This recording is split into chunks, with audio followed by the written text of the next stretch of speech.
नमस्कार दोस्तों, चलिए हम लोग दृष्टि सामान्य ज्ञान से भारतीय राज्य व्यवस्था देख रहे थे। इसके पहले हम लोगों ने 2 वीडियो ऑलरेडी कवर कर लिया है। आज ये तीसरा वीडियो है। यह वीडियोस वनडे एग्जाम के साथ साथ सिविल सेवा की प्रारंभिक परीक्षा के लिए काफ़ी ज़्यादा इम्पोर्टेंट है। इसमें फैक्ट काफ़ी अच्छे तरीके से व्यवस्थित तरीके से दिए गए हैं, जिसको काफ़ी कम समय में तैयार किया जा सकता है। चलिए देख लेते हैं। और हमारे चैनल को सब्सक्राइब तथा लाइक करना ना भूलें और दोस्तों के साथ शेयर भी करें प्लीज।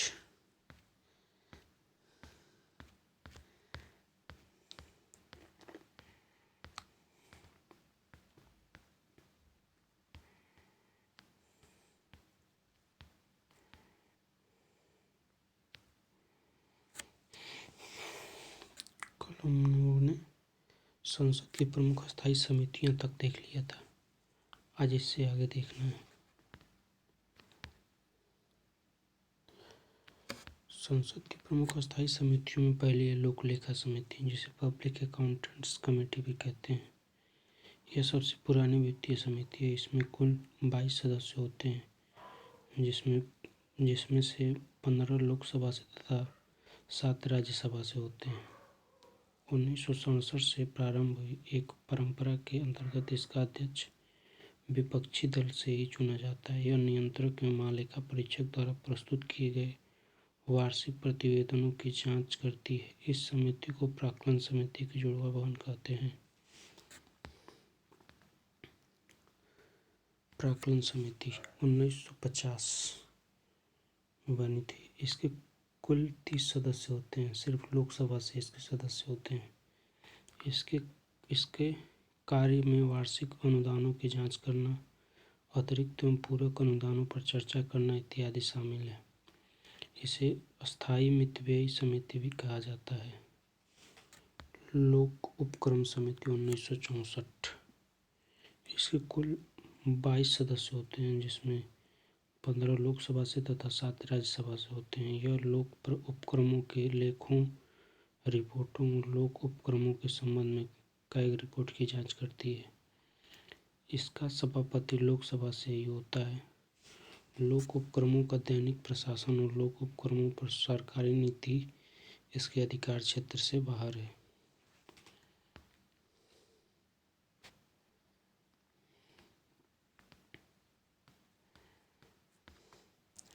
विभागीय समिति 1993। वर्तमान में ऐसी 16 समितियां लोकसभा एवं 8 राज्यसभा के अधीन कार्यरत हैं, जिनके अध्यक्षों की नियुक्ति क्रमशः लोकसभा अध्यक्ष एवं राज्यसभा सभापति करते हैं, जिनका मुख्य कार्य मंत्रालयों के अनुदान संबंधी मांगों की जांच करना व उन पर रिपोर्ट देना है। प्रत्येक समिति में 31 सदस्य 21 लोकसभा व 10 राज्यसभा से होते हैं। इन्हें क्रमशः लोकसभा अध्यक्ष और राज्यसभा सभापति चुनते हैं।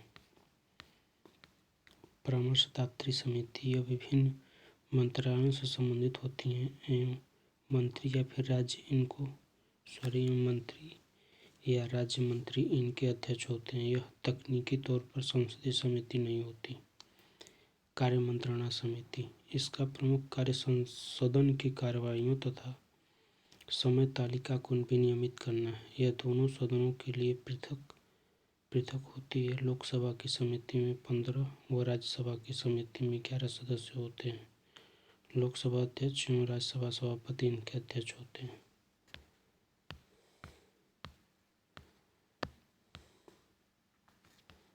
विशेषाधिकार समिति इसका कार्य किसी समिति के सदस्यों के विशेषाधिकार के हनन की जांच करना है।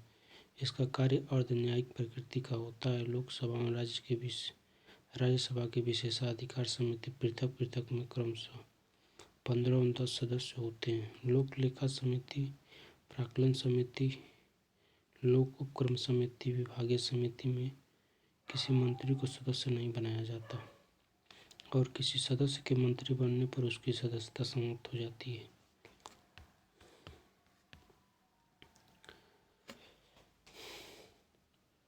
राज्य भाग 6 अनुच्छेद 152 से 237 राज्य की कार्यपालिका, जिसमें राज्यपाल को देख लेते हैं। राज्यपाल राज्य विधानमंडल का अभिन्न अंग है।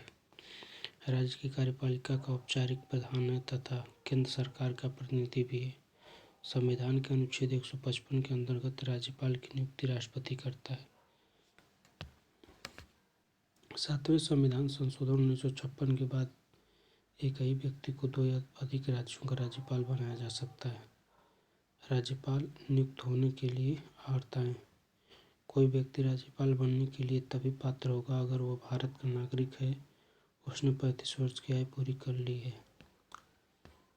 राज्यपाल पद के लिए शर्तें: उस व्यक्ति को संसद के किसी सदन या किसी राज्य के विधानमंडल के किसी सदन का सदस्य नहीं होना चाहिए। यदि सदन का कोई सदस्य राज्यपाल नियुक्त होता है तो सदन में उसका स्थान पद ग्रहण की तारीख से रिक्त हो जाएगा। राज्यपाल पद पर आसीन व्यक्ति लाभ का कोई पद धारण नहीं करेगा। पदअवधि अनुच्छेद 156 में राज्यपाल की पदअवधि से संबंधित उपबंध दिए गए हैं। इनमें 3 बातें बताई गई हैं। पहला, राज्यपाल राष्ट्रपति के प्रसाद पर्यंत अपना पद धारण करेगा। वह राष्ट्रपति को संबोधित कर त्यागपत्र द्वारा अपना पद छोड़ सकेगा।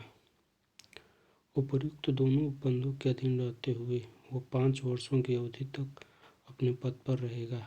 अंत में यह भी कहा गया है कि वो अपने पद की अवधि समाप्त हो जाने पर भी तब तक पद धारण करता रहेगा जब तक कि उसका उत्तराधिकारी पद ग्रहण न कर ले। इस उपबंध का प्रयोजन यह सुनिश्चित करना है कि किसी भी कारण से राज्यपाल का पद खाली न हो। वेतन, सुविधा तथा विशेषाधिकार राज्यपाल के अनुच्छेद 158 के अनुसार राज्यपाल को वह वेतन, भत्ते और विशेषाधिकार प्राप्त होंगे जो संसद विधि द्वारा निर्धारित करे।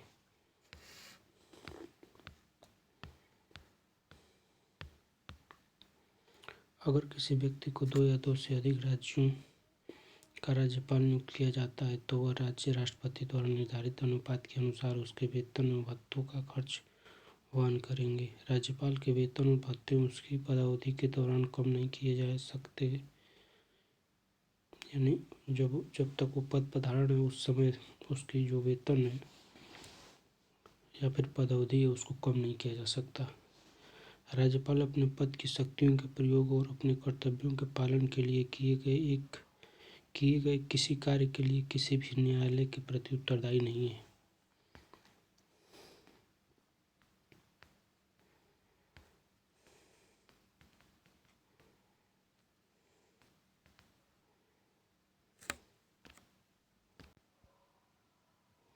अपनी पदावधि के दौरान राज्यपाल को आपराधिक मामलों की सुनवाई से छूट प्राप्त होगी। इस दौरान न तो ऐसी कार्रवाई शुरू की जा सकेगी और न ही यदि पहले शुरू हो चुकी थी तो चालू रखी जा सकेगी। कार्यकाल के दौरान राज्यपाल की गिरफ्तारी या कारावास के लिए आदेश देने की अधिकारिता किसी भी न्यायालय को नहीं होगी। विशेष परिस्थितियों में राज्यपाल को 2 माह की अग्रिम नोटिस देकर उसके खिलाफ सिविल मामले निजीकृत की न्यायालय में सुनवाई की जा सकती है। साधारण विधेयक के संबंध में, जब कोई विधेयक अधिनियम बनने के लिए राज्यपाल के सम्मुख प्रस्तुत किया जाता है तो अनुच्छेद 200 के तहत राज्यपाल के पास निम्नलिखित विकल्प होते हैं। वह विधेयक को स्वीकृति देने की घोषणा कर सकता है, वह विधेयक पर स्वीकृति रोक सकता है, वह विधेयक को विधानमंडल को पुनर्विचार के लिए भेज सकता है। यदि विधानमंडल उस विधेयक को राज्यपाल द्वारा सुझाए गए संशोधन के साथ या उनके बिना पुनः पारित कर देता है तो राज्यपाल को उसे स्वीकृति देनी पड़ती है।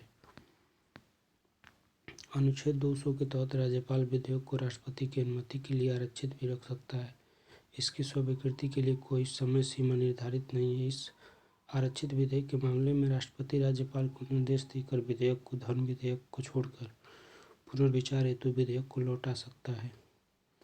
यदि राज्यपाल की राय में कोई ऐसा विधेयक जिसके विधि बन जाने पर वह संविधान में परिकल्पित उच्च न्यायालय की शक्तियों में कमी कर देगा तो ऐसे विधेयक को राज्यपाल राष्ट्रपति के लिए अनिवार्य रूप से आरक्षित रखेगा।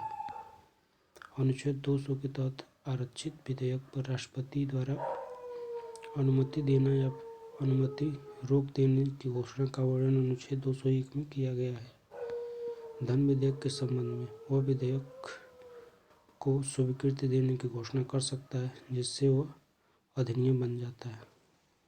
यानी राज्यपाल की बात की गई है कि वह विधेयक को स्वीकृति देने की घोषणा कर सकता है, जिससे वह अधिनियम बन जाता है। प्रायः वह स्वीकृति देता है, क्योंकि विधानसभा में धन विधेयक पेश किए जाने से पहले उसकी पूर्व सहमति ली जा चुकी होती है, या फिर वह धन विधेयक को राष्ट्रपति के विचारार्थ सुरक्षित कर सकता है।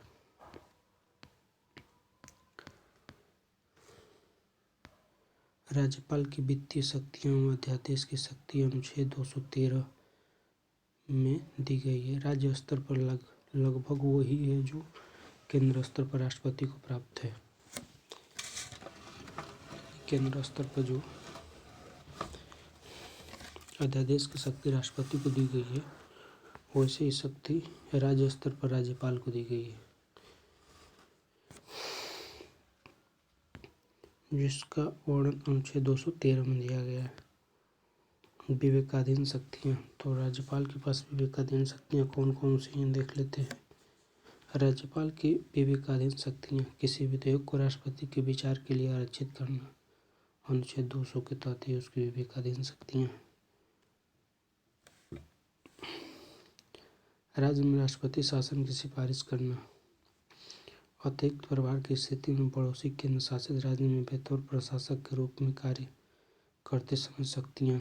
असम, मेघालय, त्रिपुरा और मिजोरम को राज्यपाल द्वारा खनिज उत्पादन के रॉयल्टी के रूप में जनजातीय जिला परिषद को देय राशि का निर्धारण। राज्य के प्रशासनिक मामलों में मुख्यमंत्री से जानकारी प्राप्त करना।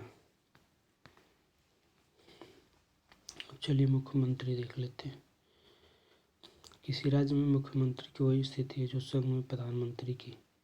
राज्यपाल राज्य का मुखिया होता है, वही मुख्यमंत्री सरकार का। अनुच्छेद 164 में बताया गया है, मुख्यमंत्री की नियुक्ति राज्यपाल करेगा और अन्य मंत्रियों की नियुक्ति राज्यपाल मुख्यमंत्री की सलाह पर करेगा। चलिए कुछ इंपॉर्टेंट देख लेते हैं। किसी राज्य के विधानमंडल के किसी सदस्य की नियरता से संबंधित निर्णय चुनाव आयोग की सलाह पर राज्यपाल करता है, अनुच्छेद 192 के तहत। राज्य की मंत्रिपरिषद, अनुच्छेद 164 में निहित है, मंत्री राज्यपाल के प्रसाद पर्यंत अपने पद धारण करेंगे। इसका तात्पर्य है कि मंत्री सामूहिक रूप से भले ही विधानसभा के प्रति उत्तरदायी हों, और व्यक्तिगत तौर पर कार्यपालिका के प्रमुख के प्रति उत्तरदायी होते हैं।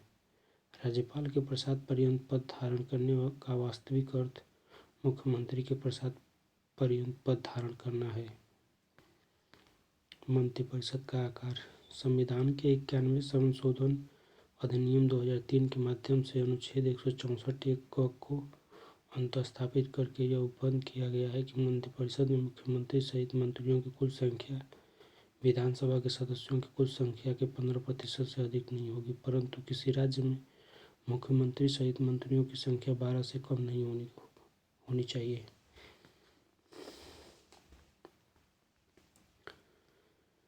तो ये उपबंध किससे किया गया? 91वें संविधान संशोधन 2003 से।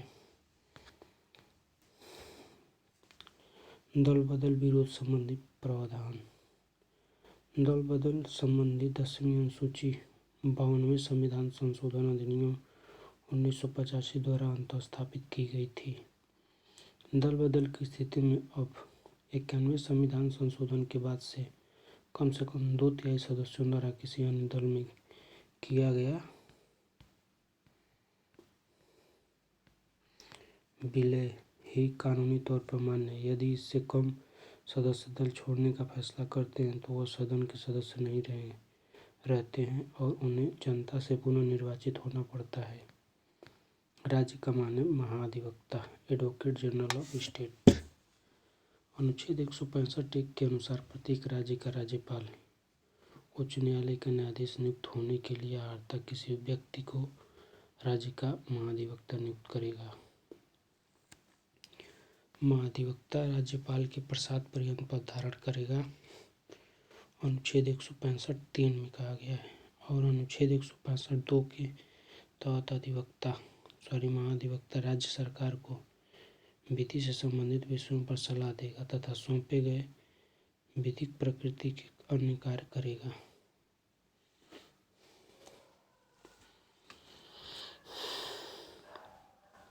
विधान परिषद।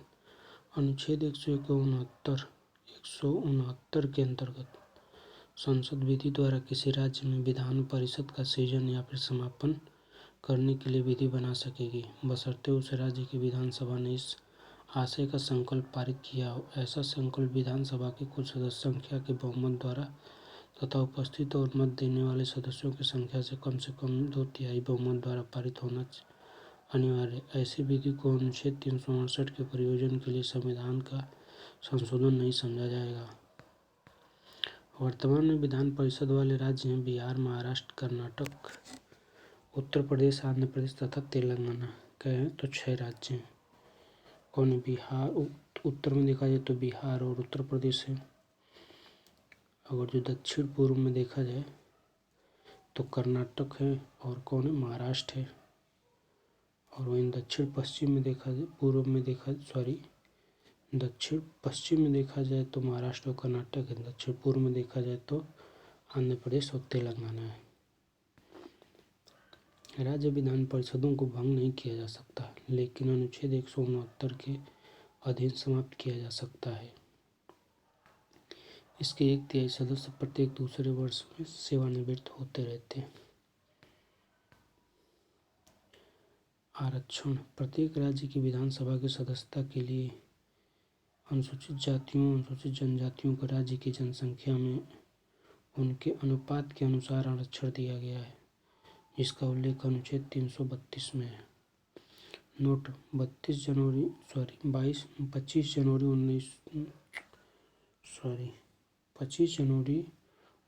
2019 को लागू हुए 104वें संविधान संशोधन अधिनियम 2019 के द्वारा लोकसभा और राज्य की विधानसभाओं में अनुसूचित जातियों और जनजातियों के लिए आरक्षण की निर्धारित अवधि को पूर्व के 70 वर्ष के प्रावधान से बढ़ाकर 80 वर्ष 10 वर्ष और विस्तारित किया गया है।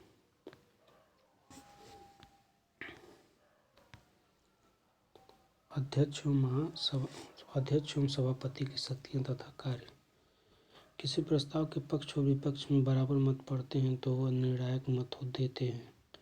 सदन के किसी सदस्य के संबंध में दल बदल संबंधी शिकायत मिलने पर उसकी निहारता के प्रश्न पर फैसला करना।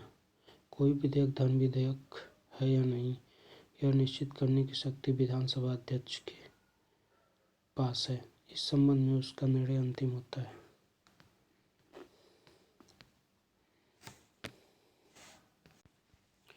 चलिए राज्यसभा, लोकसभा, विधानसभा और विधान परिषद की तुलनात्मक अध्ययन कर लेते हैं। सदन। तुलना का आधार इधर लेफ्ट साइड में दिया गया है। देन राज्यसभा, लोकसभा, विधान परिषद और विधानसभा। इस ऐसे रिवीजन करने या फिर ऐसे देखने में कन्फ्यूजन काफ़ी कम हो जाता है। चलिए देखते हैं। गठन। राज्यसभा का अनुच्छेद 80 के तहत होता है, जबकि लोकसभा का अनुच्छेद 81 के तहत, विधान परिषद का अनुच्छेद 171 के तहत, जबकि विधानसभा का अनुच्छेद 170 के तहत। राज्यसभा देख लेते हैं पहले। अधिकतम सदस्य इसमें कितने होते हैं? 250। 238 निर्वाचित होते हैं तथा 12 मनोनीत होते हैं।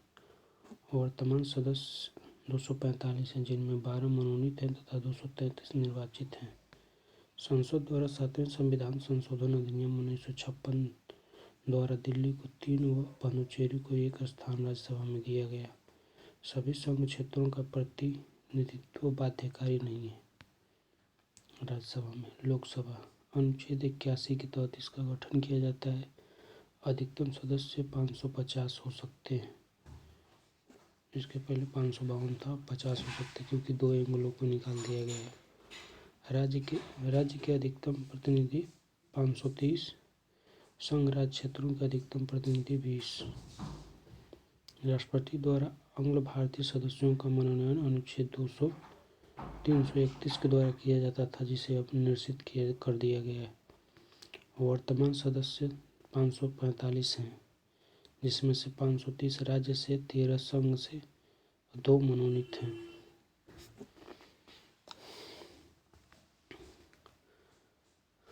अनुच्छेद 171 विधान परिषद के गठन अनुच्छेद 171 के तहत किया जाता है।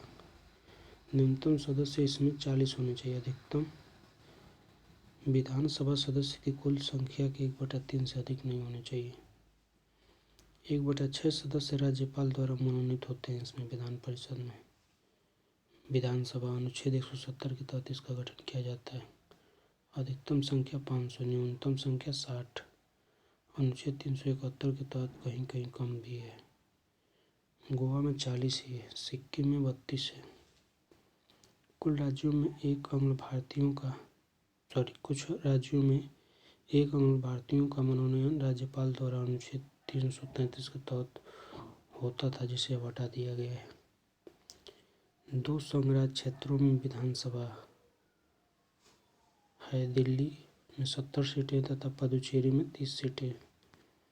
चुनाव प्रणाली तो राज्यसभा अप्रत्यक्ष निर्वाचन होता है राज्यसभा में, जबकि लोकसभा में प्रत्यक्ष निर्वाचन होता है। वैसे ही विधान परिषद में अप्रत्यक्ष निर्वाचन होता है, जबकि विधानसभा में प्रत्यक्ष निर्वाचन होता है। कार्यकाल अवधि तो राज्यसभा का कार्यकाल अस्थायी सदन है। यह सदस्यों का कार्यकाल 6 वर्ष का होता है इसमें, जबकि लोकसभा में सामान्यतः 5 वर्ष का कार्यकाल होता है, परंतु राष्ट्रपति उनसे पहले भी विघटन कर सकता है। इसी प्रकार विधान परिषद अस्थायी सदन है, जिसमें सदस्यों का कार्यकाल 6 वर्ष का होता है, जबकि विधानसभा 5 वर्ष का कार्यकाल इसका होता है, परंतु राज्यपाल इससे पहले भी विघटित कर सकता है। सदस्यों के लिए अर्हताएं तो राज्यसभा के लिए भारत का नागरिक हो तथा आयु न्यूनतम 30 वर्ष होनी चाहिए उसकी। किसके लिए? तो राज्यसभा के लिए। जबकि लोकसभा के लिए ये भी भारत का नागरिक होना चाहिए तथा इसकी आयु 25 वर्ष ही होनी चाहिए न्यूनतम। विधान परिषद के लिए वो भारत का नागरिक हो तथा उसकी भी आयु न्यूनतम 30 वर्ष होनी चाहिए, जबकि विधानसभा के लिए वो भारत का नागरिक हो, उसकी आयु न्यूनतम 25 वर्ष होनी चाहिए। संविधान के अनुच्छेद 171(3) के अनुसार विधान परिषद के 1/3 सदस्य विधानसभा के सदस्यों द्वारा, 1/3 स्थानीय संस्थाओं के सदस्यों द्वारा, 1/12 सदस्य 3 वर्ष से स्नातक या फिर स्नातक के समतुल्य के द्वारा, 1/12 सदस्य जो 3 वर्ष से माध्यमिक स्तर या उससे ऊंचे स्तर की कक्षाओं में शिक्षक है उनके द्वारा, तथा 1/6 सदस्य राज्यपाल द्वारा मनोनीत जो साहित्य, कला, विज्ञान, समाज सेवा और सहकारिता आंदोलन से जुड़े हों। उपयुक्त चारों सदनों के लिए सदन द्वारा पारित किसी विधि के अधीन निर्धारित अर्हता एवं संविधान की 3री अनुसूची में इस प्रयोजन के लिए दिए गए प्रारूप के अनुसार शपथ लेना व मानसिक रूप से विकृत न होना आवश्यक है।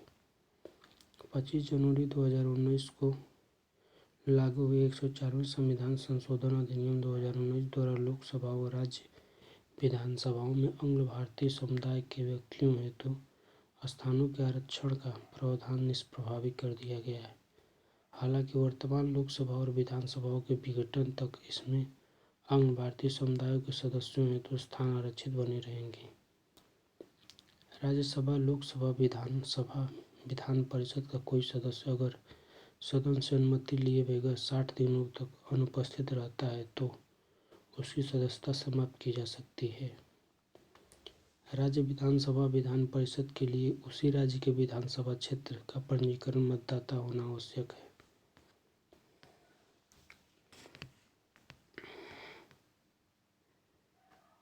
धन विधेयक।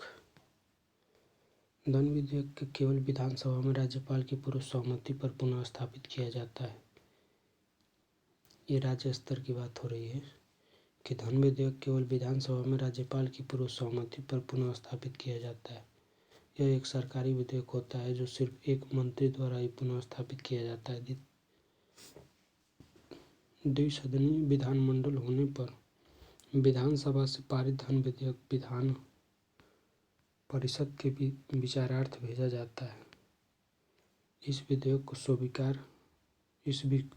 को अस्वीकार करने या संशोधन करने की शक्ति विधान परिषद के पास नहीं होती, वो केवल सिफारिश कर सकती है। तथा विधेयक को अधिकतम 14 दिनों तक रोक सकती है। विधान परिषद की सिफारिशों को विधानसभा माने या न मानने के लिए स्वतंत्र होती है।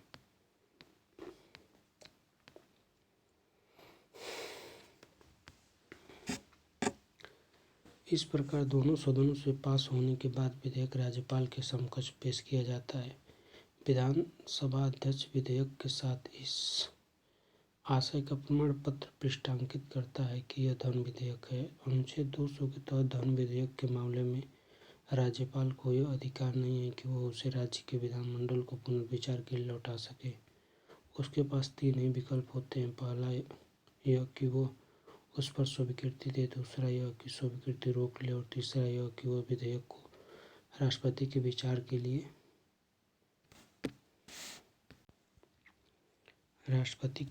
के लिए आरक्षित कर ले। इसके बाद इस विधेयक के संदर्भ में राज्यपाल की कोई भूमिका नहीं होती।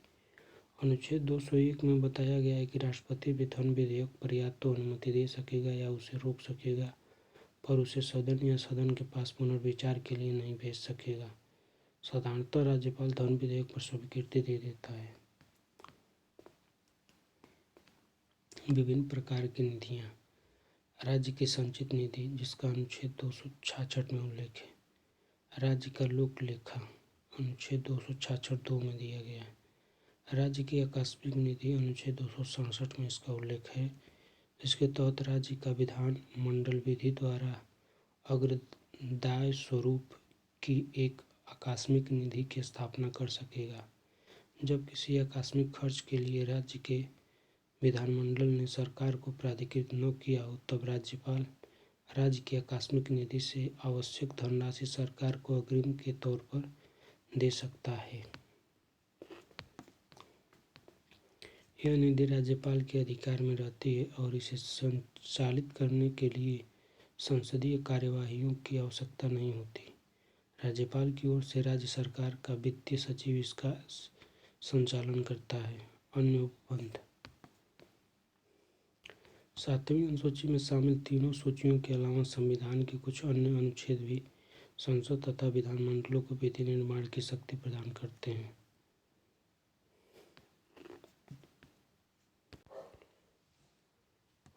सातवीं अनुसूची में शामिल सूचियों का परिचय देख लेते हैं। संघ सूची। संघ सूची में क्या क्या शामिल है? तो कानून बनाने की अनन्य शक्ति केंद्र के पास होगी। इसमें राष्ट्रीय महत्व के विषय आते हैं, जैसे राष्ट्रीय सुरक्षा, सेनाएं और सशस्त्र बल, युद्ध तथा शांति, विदेश के साथ संबंध, रेल, तार, डाक इत्यादि। इसमें कुल 97 प्रविष्टियाँ थीं, किंतु विभिन्न संशोधनों के बाद यह संख्या 100 हो गई है। राज्य सूची। इन पर राज्य विधानमंडल कानून बनाती है तथा सामान्य स्थितियों में संसद इसका अतिक्रमण नहीं कर सकती। इसमें स्थानीय महत्व के विषय आते हैं, जैसे पुलिस, भूमि, लोक व्यवस्था, मनोरंजन इत्यादि। इस सूची में मूलतः 66 प्रविष्टियाँ थीं, किंतु 7वें तथा 42वें संशोधन के बाद इसमें अब 61 प्रविष्टियाँ शेष हैं।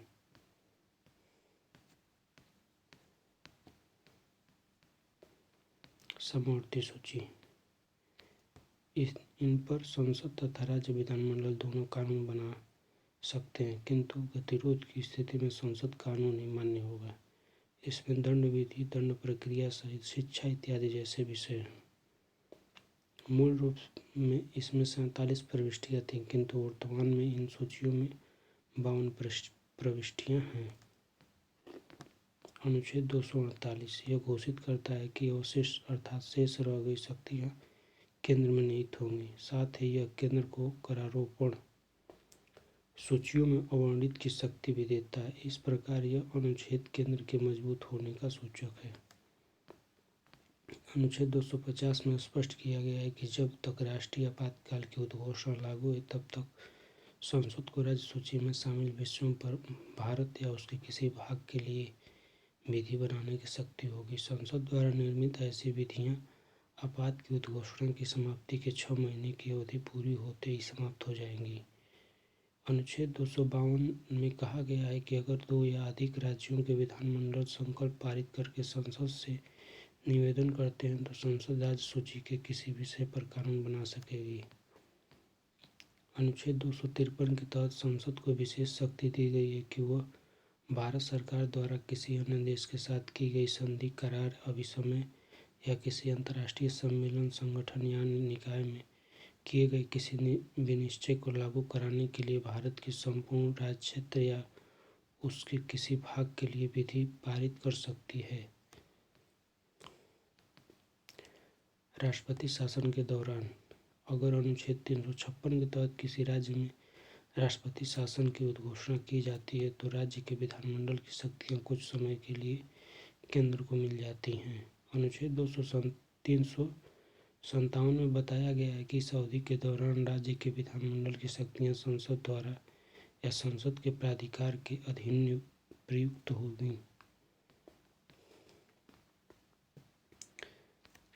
कुछ इम्पोर्टेंट देख लेते हैं। राष्ट्रीय महत्व की संस्थाओं के संबंध में अगर संसद विधि द्वारा किसी संस्था को राष्ट्रीय महत्व की संस्था घोषित कर देती है तो वह उस संस्था से संबंधित सभी विषय पर विधि बनाने के लिए अधिकृत हो जाएगी। धर्मदत्त बनाम भारत संघ 2004 मामले में सर्वोच्च न्यायालय ने संसद की इस शक्ति को वैधता प्रदान की। केंद्र तथा राज्य के प्रशासनिक संबंध। संविधान के भाग 11 के अध्याय 2 का शीर्षक है प्रशासनिक संबंध। इसके अंतर्गत अनुच्छेद 256 से 263 शामिल है। इनमें अनुच्छेद 262, 263 का ज़्यादा संबंध केंद्र राज्य के बजाय विभिन्न राज्यों के आपसी संबंधों से है, जबकि शेष अनुच्छेद केंद्र और राज्य के प्रशासनिक संबंधों का वर्णन करते हैं। सरकरिया आयोग 1983 में, पुच्छी आयोग 2007 तथा राजमन्नार समिति 1969 का संबंध केंद्र राज्य संबंधों से है। कौन कौन? सरकरिया आयोग जिसका गठन 1983 में हुआ था, पुच्छी आयोग जिसका गठन 2007 में हुआ था तथा राजमन्नार समिति जिसका गठन 1969 में हुआ था का संबंध केंद्र राज्य संबंध से है।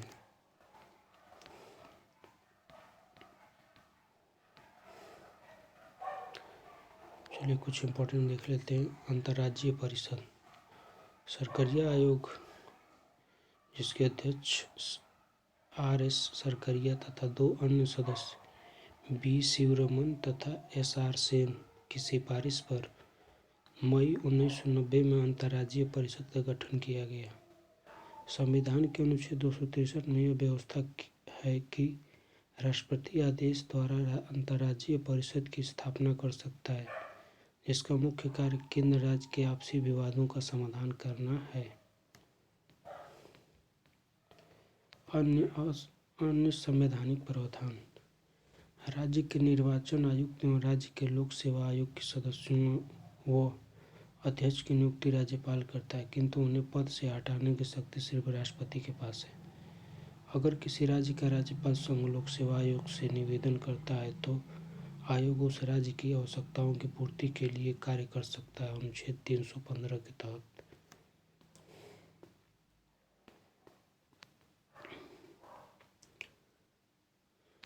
कुछ इम्पोर्टेंट देख लेते हैं। अंतर्राज्यीय नदी जल विवाद। संविधान का अनुच्छेद 262 यह प्रावधान करता है कि संसद विधि द्वारा अंतर्राज्यीय नदी जल वितरण जैसे मुद्दों के न्याय निर्णयन के लिए विशेष अधिकरण गठित कर सकती है। संसद ऐसी व्यवस्था भी कर सकती है जिससे न तो सर्वोच्च न ही उच्च न्यायालय ऐसे विवादों में अपने अधिकार क्षेत्र का प्रयोग कर सके। राज्यों की कराधान शक्ति पर नियंत्रण। राज्य सूची के विषय पर विधि बनाने की शक्ति राज्यों को देने के बावजूद संविधान उन पर कुछ नियंत्रण लगाता है, जिससे केंद्र राज्य संबंधों तथा विभिन्न राज्यों के आपसी संबंधों में तनाव की स्थिति उत्पन्न न हो। संविधान के अनुच्छेद 276, 286, 287 तथा 288 में ऐसे नियंत्रण लगाए गए हैं। केंद्र तथा राज्य की कराधान शक्तियाँ। संघ सूची के कर कौन कौन है? इसमें ऐसे विषय दिए गए हैं जिन पर संसद विधि बनाकर कर लगा सकती है।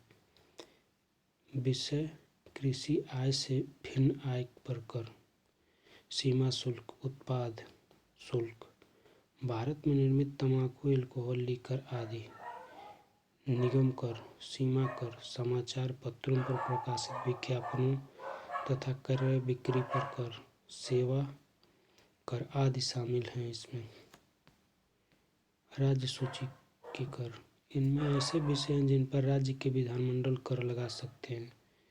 इनके विषय में भू राजस्व का निर्धारण और संग्रहण, कृषि आय पर कर, कृषि भूमि के संबंध में संपदा शुल्क, भूमि तथा भवनों पर कर, पथ कर, विद्युत पर कर, विलासितापूर्ण वस्तुओं पर कर आदि शामिल है। समवर्ती सूची के कर। समवर्ती सूची में करों से संबंधित सिर्फ 3 प्रविष्टियां हैं। मशीनी वाहनों पर कर, न्याय स्टाम्पों से भिन्न स्टाम्प शुल्क। उपर्युक्त विषयों से संबंधित फीसें, किंतु उनमें किसी न्यायालय में ली जाने वाली फीसें शामिल नहीं हैं।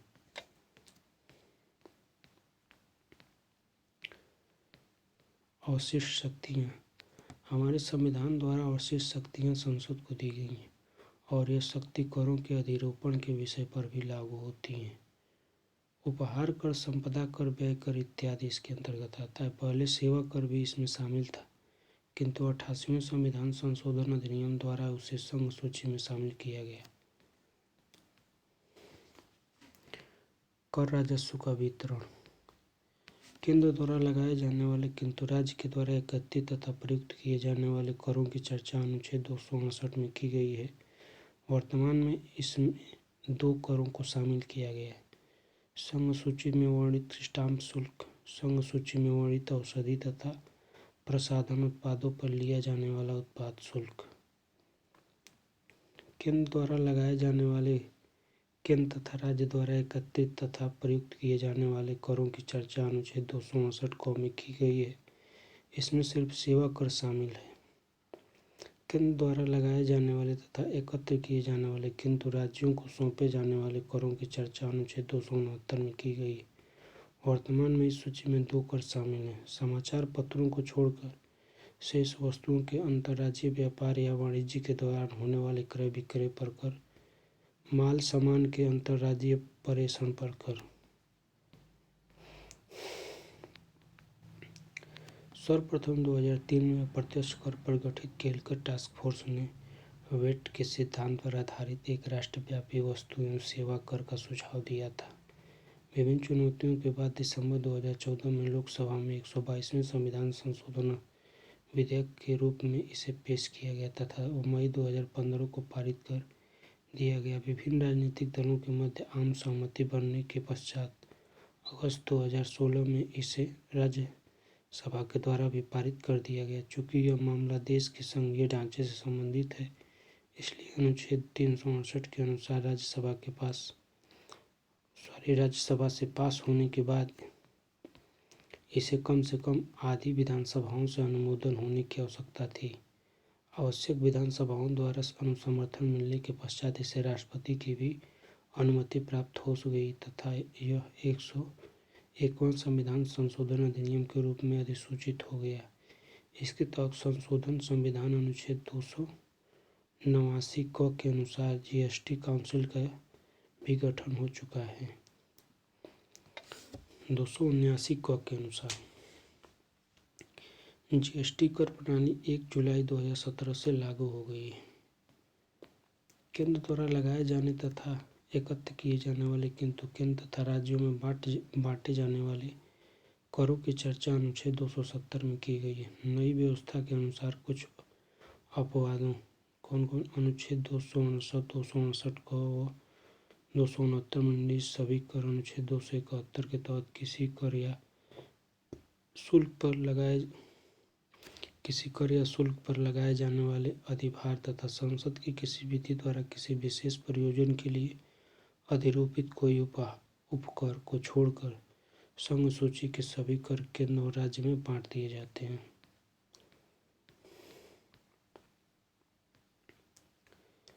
अनुच्छेद 271 के अनुसार संसद अनुच्छेद 269 तथा 270 में निर्दिष्ट करों में से किसी या किन्हीं पर केंद्र सरकार के प्रयोजन के लिए अधिभार लगा सकेगी तथा ऐसी अधिभारों की संपूर्ण प्राप्ति भारत की संचित निधि का हिस्सा बनेगी।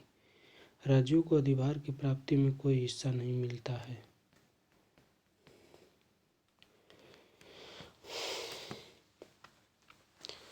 अब भाग 8 संघ राज्य क्षेत्र अनुच्छेद 239 से 241। ऐसे क्षेत्र जो केंद्र सरकार के सीधे नियंत्रण में होते हैं केंद्र शासित प्रदेश कहलाते हैं। इनका प्रशासन राष्ट्रपति एक प्रशासक के माध्यम से संचालित करता है। प्रशासकों के पदनाम में एकरूपता नहीं है। वर्तमान में दिल्ली, अंडमान निकोबार तथा पुडुचेरी के प्रशासक को उपराज्यपाल तथा शेष सभी में प्रशासक कहा जाता है। वर्तमान में पुडुचेरी और दिल्ली दो ऐसे केंद्र शासित क्षेत्र हैं जिनके पास अपने विधानमंडल और अपनी सरकारें हैं। संसद ने 69वें संविधान संशोधन अधिनियम 1991 के माध्यम से संविधान में अनुच्छेद 239 क तथा 239 क शामिल करके इनमें दिल्ली से संबंधित नए प्रावधान किए। यह संशोधन 1 फरवरी 1992 से लागू हुआ। दिल्ली सरकार के मामले में मंत्रिपरिषद के सदस्यों की संख्या सदन की कुल सदस्य संख्या के 10% है। मुख्यमंत्री की नियुक्ति राष्ट्रपति करेगा। किसके मामले में? दिल्ली के मामले में। दिल्ली के मामले में संघ शासित क्षेत्रों के मामले में जहाँ पर विधानसभाएं हैं वहाँ पर तो मुख्यमंत्री की नियुक्ति राष्ट्रपति करेगा। अन्य मंत्रियों की नियुक्ति भी मुख्यमंत्री की सलाह पर राष्ट्रपति ही करेगा। दिल्ली की स्थिति इस संबंध में राज्यों से अलग है क्योंकि राज्य में मंत्रियों की नियुक्ति राज्यपाल करता है। सभी मंत्री राष्ट्रपति उपराज्यपाल नहीं के पश्चात पर्यंत अपने पद धारण करेंगे।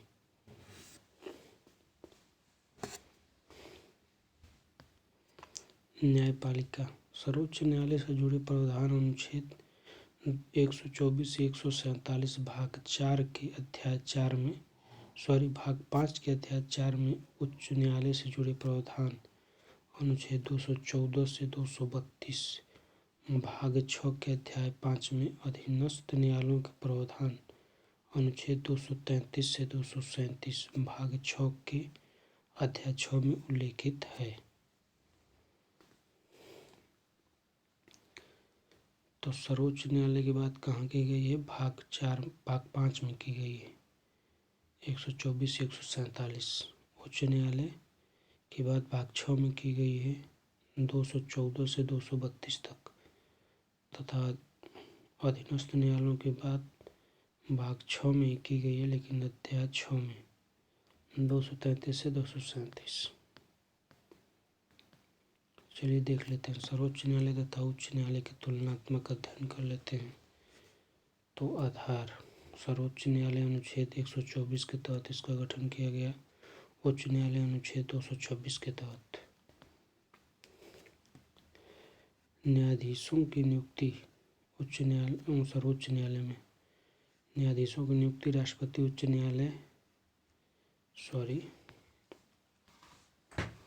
न्यायाधीशों की नियुक्ति राष्ट्रपति उच्चतम न्यायालय के अन्य न्यायाधीशों और उच्च न्यायालय के न्यायाधीश के परामर्श से मुख्य न्यायाधीश की नियुक्ति करता है तथा अन्य न्यायाधीशों की नियुक्ति मुख्य न्यायाधीश के परामर्श से करता है सर्वोच्च न्यायालय में। तथा उच्च न्यायालय में राष्ट्रपति उच्चतम न्यायालय के मुख्य न्यायाधीश से संबंधित राज्य के राज्यपाल से परामर्श करके मुख्य न्यायाधीश की नियुक्ति करता है तथा अन्य न्यायाधीशों की नियुक्ति संबंधित राज्य के मुख्य न्यायाधीश के परामर्श से करता है।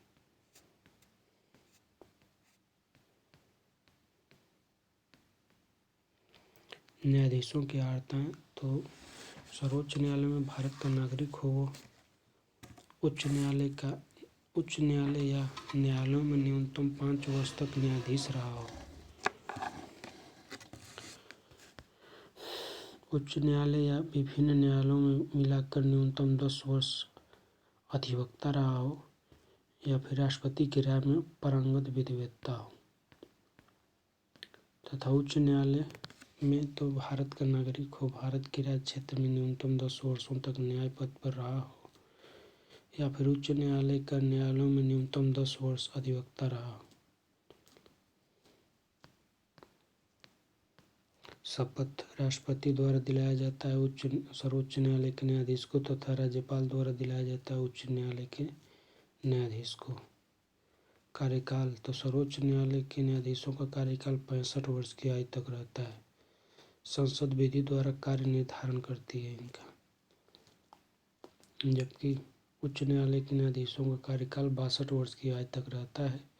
राष्ट्रपति सर्वोच्च न्यायालय के मुख्य न्यायाधीश की सलाह से कार्यकाल निर्धारित करता है। उच्च न्यायालयों के न्यायाधीश की पद की रिक्ति। सर्वोच्च न्यायालय में त्याग पत्र कार्यकाल समाप्ति या महाभियोग द्वारा हटाया जा सकता है। उसको 124(4) के द्वारा महाभियोग लगाया जाता है। उस पर किस पे? सर्वोच्च न्यायालय के न्यायाधीश पे। जबकि उच्च न्यायालय के न्यायाधीश को पद कैसे रिक्त होगा? तो त्याग पत्र द्वारा, कार्यकाल समाप्ति द्वारा, महाभियोग द्वारा या फिर स्थानांतरण द्वारा, जिसका अनुच्छेद स्थानांतरण द्वारा जिसका जिक्र अनुच्छेद 222 में किया गया है।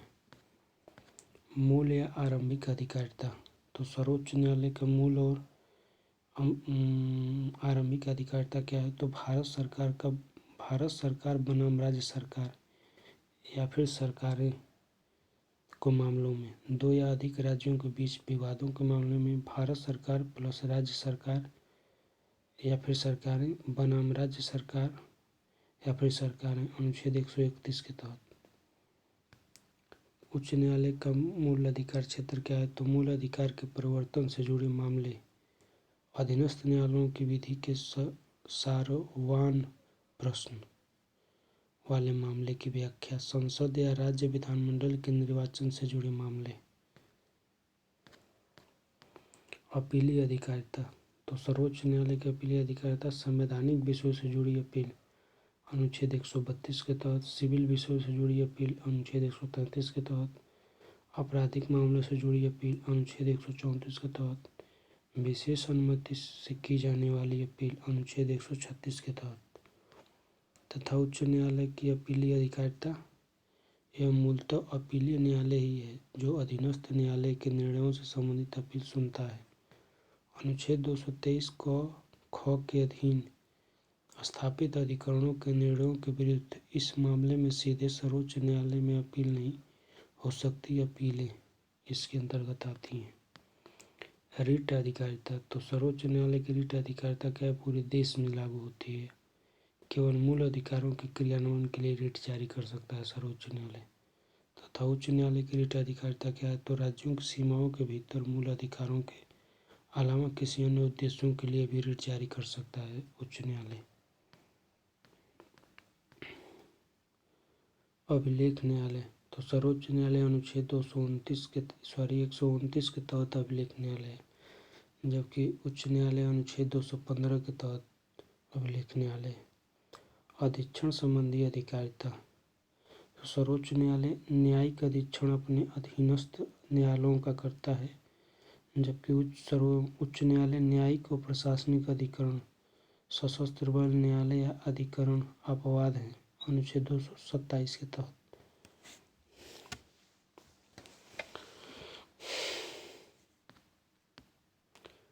उच्चतम न्यायालय ने दूसरे न्यायाधीश मामले 1993 में वरिष्ठता को मुख्य न्यायाधीश की नियुक्ति में आधार माना, जबकि अन्य न्यायाधीशों की नियुक्ति मुख्य न्यायाधीश एवं अन्य 4 वरिष्ठतम न्यायाधीशों की सलाह से राष्ट्रपति करेगा। सामान्यतः नवनिर्मित रीति के अनुसार उच्च न्यायालय के न्यायाधीशों की नियुक्ति सर्वोच्च न्यायालय के मुख्य न्यायाधीश तथा दो वरिष्ठ न्यायाधीशों के मंडल, जिन्हें कोलिजियम भी कहते हैं, द्वारा आम सहमति के आधार पर दी गई सलाह के आधार पर राष्ट्रपति करता है। ऐसा न्यायालय जिनके निर्णय, आदेश तथा निर्देश अस्थायी स्मृति से सुरक्षित रखे जाते हैं ताकि सभी अधीनस्थ न्यायालय उन्हें पूर्व उदाहरणों के रूप में प्रयोग कर सकें, अभिलेख का न्यायालय कहलाते हैं। यह न्यायालय अपनी अवमानना के लिए दंड भी दे सकते हैं। नोट: संविधान में उच्चतम न्यायालय या उच्च न्यायालय के न्यायाधीश पद हेतु न्यूनतम आयु निर्धारित नहीं की गई है।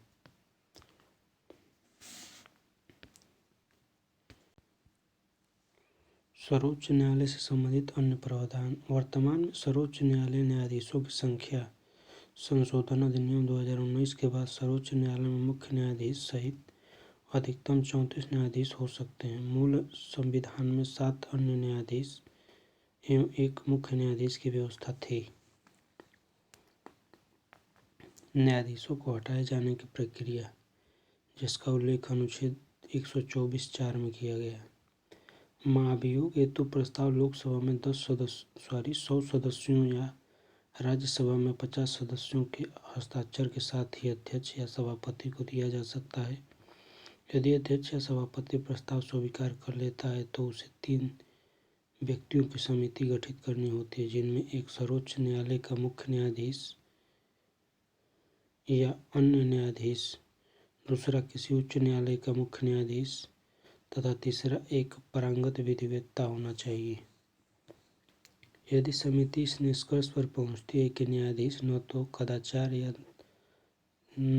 कदाचार का दोषी है और न ही असमर्थ, तो यह प्रक्रिया यहीं समाप्त हो जाती है। किंतु यदि समिति उसे कदाचार का दोषी या असमर्थ पाती है तो उसे मूल प्रस्ताव के साथ समिति की रिपोर्ट सदन में पेश की जाती है। दोनों सदनों में अलग अलग यह प्रस्ताव सदन की कुल सदस्य संख्या के बहुमत तथा उपस्थित हो मतदान करने वाले सदस्यों के 2/3 बहुमत द्वारा पारित होना चाहिए।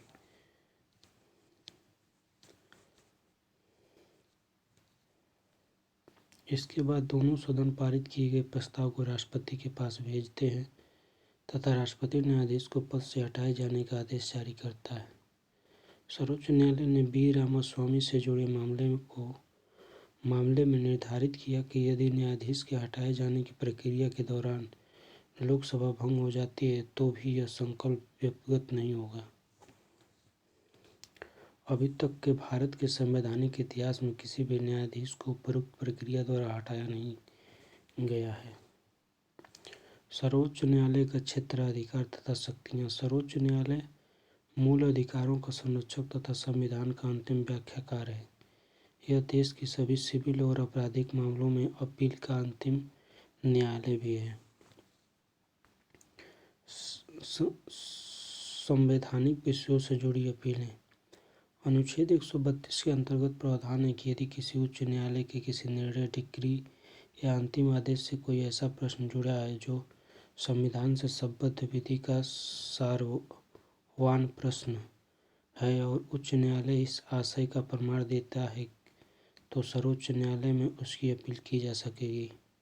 यह मामला सिविल भी हो सकता है, आपराधिक भी और अन्य भी। सलाहकारी अधिकारिता। राष्ट्रपति सार्वजनिक महत्व के विवादों का विषय पर अनुच्छेद 143 के तहत सर्वोच्च न्यायालय से राय मांग सकता है। इसमें 2 अनुच्छेद हैं। अनुच्छेद 143(1) के तहत पूछे गए प्रश्न पर सर्वोच्च न्यायालय ने केरल शिक्षा अधिनियम 1998 में स्पष्ट किया था कि राष्ट्रपति को दी गई राय सम्मान के योग्य तो है किंतु बाध्यकारी नहीं। अनुच्छेद 143(2) अनुच्छेद 131 के परंतु से संबंधित के तहत राष्ट्रपति ने अभी तक एक भी प्रश्न नहीं पूछा है।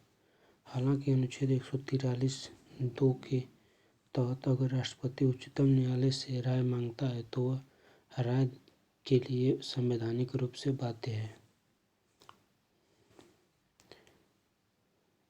वो राय देने के लिए संवैधानिक रूप से बाध्य है अगर जो 143(2) के तहत मांगता है राष्ट्रपति उच्चतम न्यायालय से परामर्श। तो न्यायिक पुनरावलोकन की शक्ति, पावर ऑफ जुडिशियल रिव्यू। सर्वोच्च न्यायालय की न्यायिक पुनरावलोकन की शक्ति संविधान के मूल ढांचे का हिस्सा है, जिसे संसद किसी भी स्थिति में न तो कम कर सकती है और न ही छीन सकती है। अनुच्छेद 13, 32, 132 तथा 133 से यह शक्ति निगमित होती है। अन्य शक्तियाँ अधिकारिताएँ। जिन याचिकाओं के तरफ सर्वोच्च न्यायालय अपने निर्णयों का पुनरावलोकन अनुच्छेद 137 करता है उन्हें पुनर्विचार याचिका रिव्यू पिटीशन कहते हैं। ऐसी याचिका निर्णय के 30 दिनों के भीतर ही दायर की जा सकती है।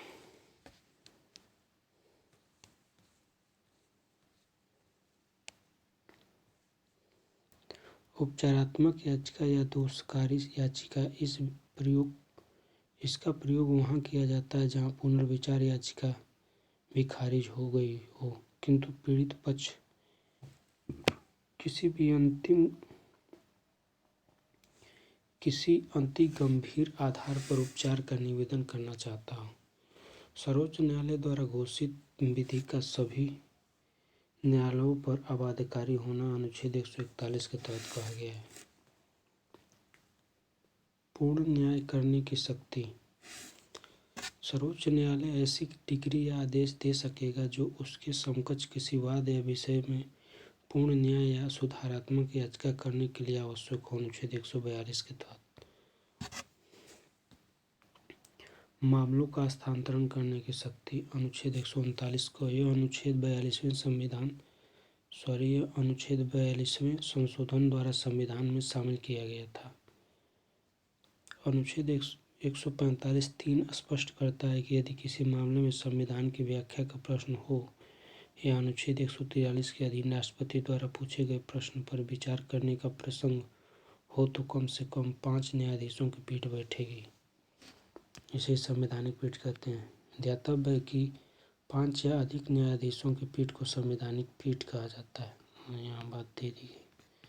संविधान की व्याख्या की शक्ति। सर्वोच्च न्यायालय को संविधान की व्याख्या का अंतिम तथा पूर्ण अधिकार है, जो उसे मुख्यतः अनुच्छेद 13, 132 तथा 133 से प्राप्त होता है।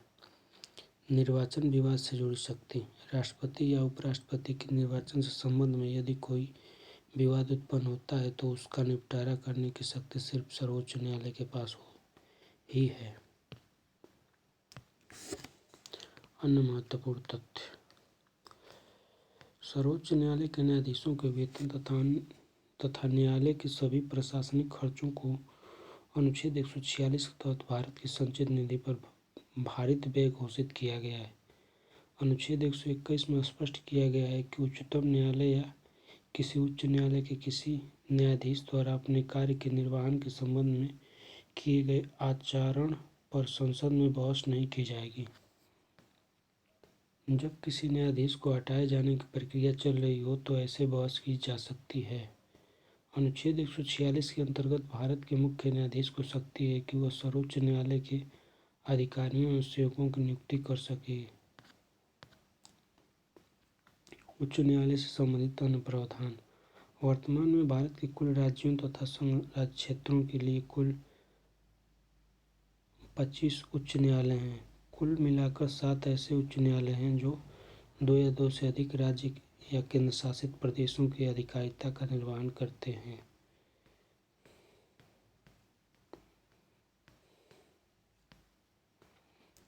पच्चीसवें उच्च न्यायालय के रूप में तेलंगाना के लिए हैदराबाद में उच्च न्यायालय की स्थापना हुई है। अनुच्छेद 231 द्वारा संसद 2 या अधिक राज्यों के लिए एक उच्च न्यायालय का गठन कर सकती है और साथ ही चाहे तो किसी संघ राज्य क्षेत्र को भी उसमें जोड़ सकती है। जहाँ तक संघ राज्य क्षेत्रों का सवाल है, दिल्ली अकेला ऐसा क्षेत्र है जिसे अपना स्वतंत्र उच्च न्यायालय मिला हुआ है। लोकहितवादी या फिर जनहित याचिका, जिसे PIL कहते हैं, पब्लिक इंटरेस्ट लिटिगेशन, एक ऐसी याचिका है यह जिसके माध्यम से पीड़ित व्यक्ति कोई अन्य व्यक्ति या संस्था पीड़ित की ओर से न्यायालय के समकक्ष प्रश्न उठाता है। जनहित याचिका की इस प्रणाली ने भारत में पूर्व प्रचलित लोकस स्टेंडी यानी केवल प्रभावी व्यक्ति ही न्याय पाने के अधिकार हेतु अपील कर सकता है को बदल दिया। अब स्वतः संज्ञान के माध्यम से भी न्यायालय द्वारा मीडिया रिपोर्ट, सोशल साइट आदि के आधार बनाकर कार्रवाई की जाती है। अब PN भगवती, जो पूर्व मुख्य न्यायाधीश सर्वोच्च न्यायालय के थे, को भारत में जनहित याचिका का जनक माना जाता है। न्यायिक सक्रियता। न्यायपालिका द्वारा अपनी परंपरागत न्यायिक भूमिका का अतिक्रमण कर विधायिका और कार्यपालिका के कार्यों में दखल देना न्यायिक सक्रियता कहलाता है। अधीनस्थ न्यायालयों पर नियंत्रण की शक्ति। अनुच्छेद 235 में उच्च न्यायालयों को अपने राज्य क्षेत्र के भीतर स्थिर अधीनस्थ न्यायालयों, जिनमें जिला न्यायालय तथा उनसे नीचे के न्यायालय शामिल हैं, पर नियंत्रण की विस्तृत शक्ति दी गई है। इन शक्तियों में न्यायालयों की नियुक्ति की सिफारिश करना, उनके स्थानांतरण, पदोन्नति या निलंबन का आदेश देना, उनकी वरिष्ठता कम करने या अनिवार्य सेवानिवृत्ति की सिफारिश देने जैसी शक्तियाँ शामिल हैं। उच्च न्यायालय की स्वतंत्रता। उच्च न्यायालय के न्यायाधीशों के वेतन तथा सभी प्रशासनिक खर्चों को अनुच्छेद 229(3) के तहत संबंधित राज्य की संचित निधि पर भारित व्यय घोषित किया गया है। संविधान के अनुच्छेद 220 के तहत उच्च न्यायालय के न्यायाधीशों के लिए नियम है कि वह सेवानिवृत्ति के बाद सर्वोच्च न्यायालय तथा अन्य उच्च न्यायालय के अलावा भारत के किसी भी न्यायालय या अधिकरण में वकालत नहीं कर सकते हैं। अनुच्छेद 229 के अंतर्गत प्रत्येक उच्च न्यायालय के मुख्य न्यायाधीश को शक्ति दी गई है कि वह न्यायालय के अधिकारियों व सेवकों की नियुक्ति व सेवा शर्तें निर्धारित कर सके।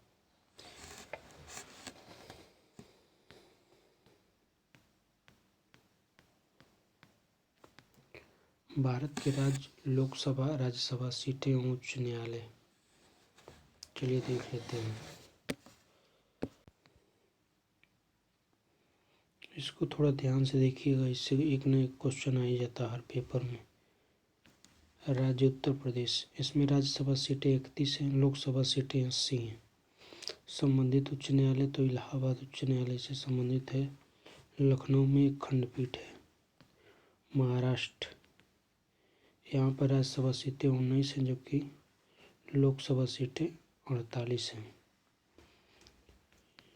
इसके तहत जो संबंधित उच्च न्यायालय है वो बम्बई आता है, मुंबई। नागपुर औरंगाबाद में खंडपीठ है। पश्चिम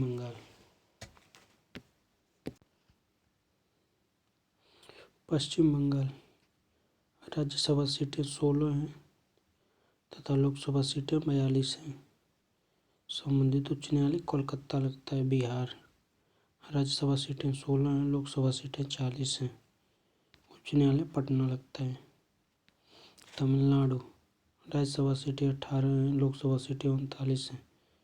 यहाँ का उच्च न्यायालय मद्रास चेन्नई में है। मध्य प्रदेश, राज्यसभा सीटें 11 हैं तथा लोकसभा सीटें 29 हैं। यहाँ का उच्च न्यायालय मध्य प्रदेश जबलपुर, इंदौर एवं ग्वालियर में खंडपीठ है। इसका मेन तो कहाँ है, जबलपुर में, जबकि इंदौर और ग्वालियर में खंडपीठ है।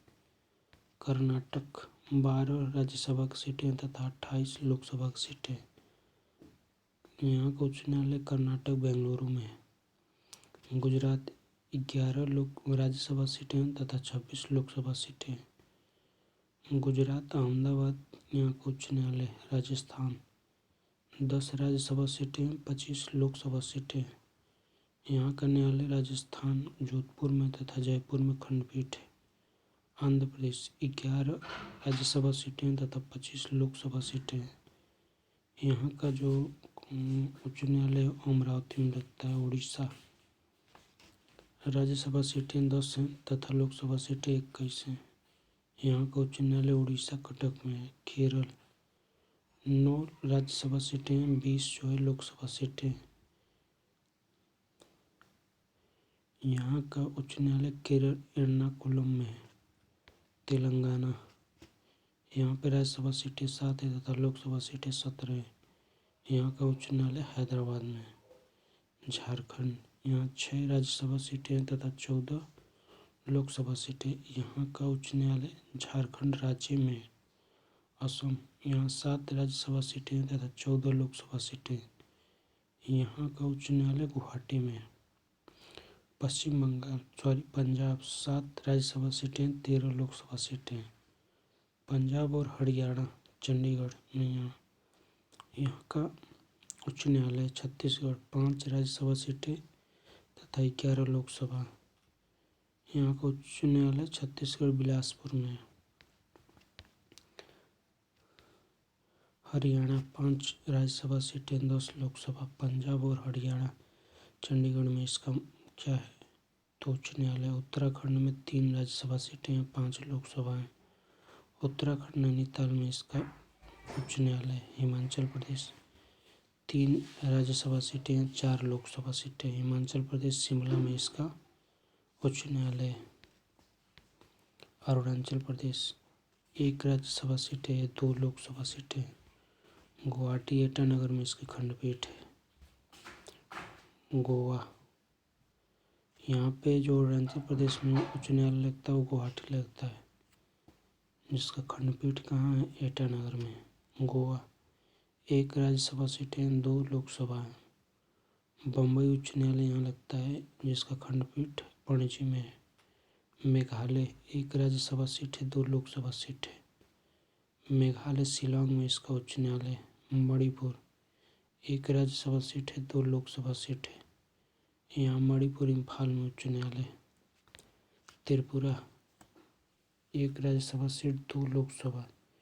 त्रिपुरा अगरतला में इसके न्यायालय है। नागालैंड 1 राज्यसभा सीट, 1 लोकसभा, गुवाहाटी यहाँ उच्च न्यायालय लगता है, जिसका खंडपीठ कोहिमा में है। सिक्किम में 1 राज्यसभा, 1 लोकसभा सीटें, सिक्किम गंगटोक में इसका न्यायालय है। मिजोरम 1 राज्यसभा, 1 लोकसभा, गुवाहाटी यहाँ भी उच्च न्यायालय लगता है, आइजोल में इसका खंडपीठ है। अंडमान और निकोबार यहाँ राज्यसभा की सीटें नहीं है, 1 है लोकसभा की। कलकत्ता न्यायालय यहाँ लगता है, जिसका खंडपीठ पोर्ट ब्लेयर में है।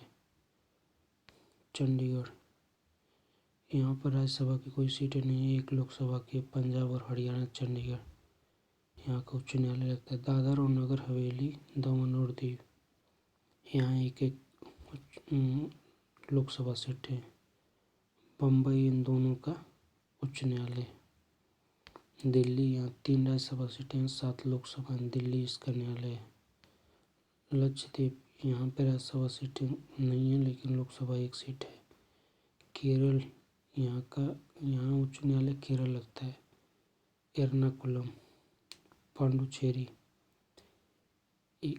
1 लोकसभा सीट है तथा 1 राज्यसभा सीट है इसके पास। मद्रास इसका जो है कि उच्च न्यायालय लगता है, चेन्नई। जम्मू और कश्मीर 4 राज्यसभा सीट, 5 लोकसभा सीट। जम्मू और कश्मीर, श्रीनगर और जम्मू इसका जो है क्या है, उच्च न्यायालय। लद्दाख यहाँ पर 1 लोकसभा सीट है। जम्मू और कश्मीर, श्रीनगर और जम्मू यहाँ का उच्च न्यायालय है। अधीनस्थ न्यायालय उच्च न्यायालय के नीचे के सोपान क्रम पर स्थित सभी न्यायालयों को निम्नतर न्यायालय या अधीनस्थ न्यायालय कहा जाता है। संविधान के भाग 6 के अध्याय 6 का शीर्षक है अधीनस्थ न्यायालय। इसके अंतर्गत अनुच्छेद 233 से 237 शामिल है। अधिकरण जिसे ट्रिब्यूनल्स भी कहते हैं। अधिकरण या न्यायाधिकरण न्यायालयों से मिलते जुलते निकाय हैं जो निर्णयन करते हैं। समानता अधिकरण किसी विशेष विभाग से जुड़ी शिकायतों तथा अर्ध न्यायिक विवादों का समाधान करने के लिए बनाए जाते हैं। सभी न्यायालय अधिकरण होते हैं क्योंकि उनके पास अधिकरणों को प्राप्त सभी शक्तियाँ होती हैं, किंतु सभी अधिकरण न्यायालय नहीं होते।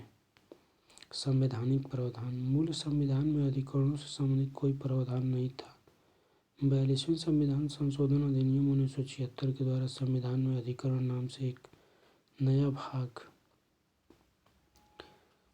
14 को जोड़ा गया है, जिसमें 2 अनुच्छेद 323 क तथा 323 ख शामिल किए गए हैं।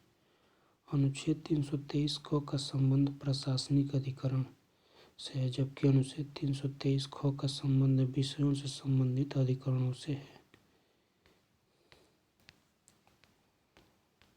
न्यायपालिका में नवाचार। लोक अदालत इसका अर्थ है लोगों का न्यायालय।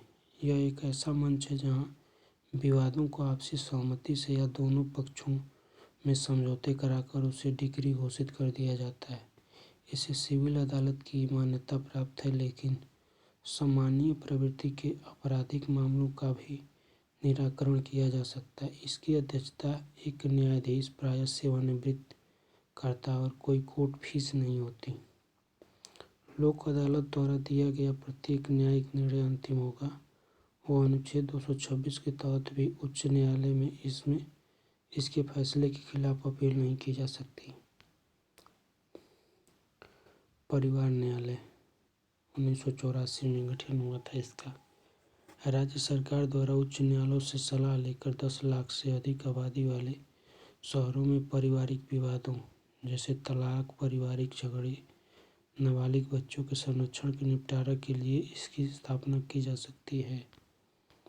ग्राम न्यायालय 2 अक्टूबर 2009 से कार्यरत ग्राम न्यायालयों के अंतर्गत 2 वर्षों तक की अधिकतम सजा वाले आपराधिक एवं न्यायिक सिविल मामलों का निपटारा होता है। ग्राम न्यायालय में प्रथम श्रेणी मजिस्ट्रेट स्तर के न्यायाधीश की नियुक्ति राज्य सरकार उच्च न्यायालय के परामर्श से करती है। मोबाइल कोर्ट एक वाहन के भीतर कार्य करता है। वाहन के भीतर न्यायालय का आवश्यक ढांचा उपलब्ध होता है। इसे पहिए पर न्याय भी कहा जाता है। वर्ष 2007 में मेवात हरियाणा में प्रथम मोबाइल कोर्ट की स्थापना हुई। मोबाइल कोर्ट की अवधारणा का विचार राष्ट्रपति APJ अब्दुल कलाम ने दिया था। फास्ट ट्रैक कोर्ट 11वें वित्त आयोग की सिफारिश पर लंबित मामले, विशेषतः आपराधिक प्रवृत्ति के लंबित मामलों को तेजी से निपटाने के लिए इनका गठन किया गया है।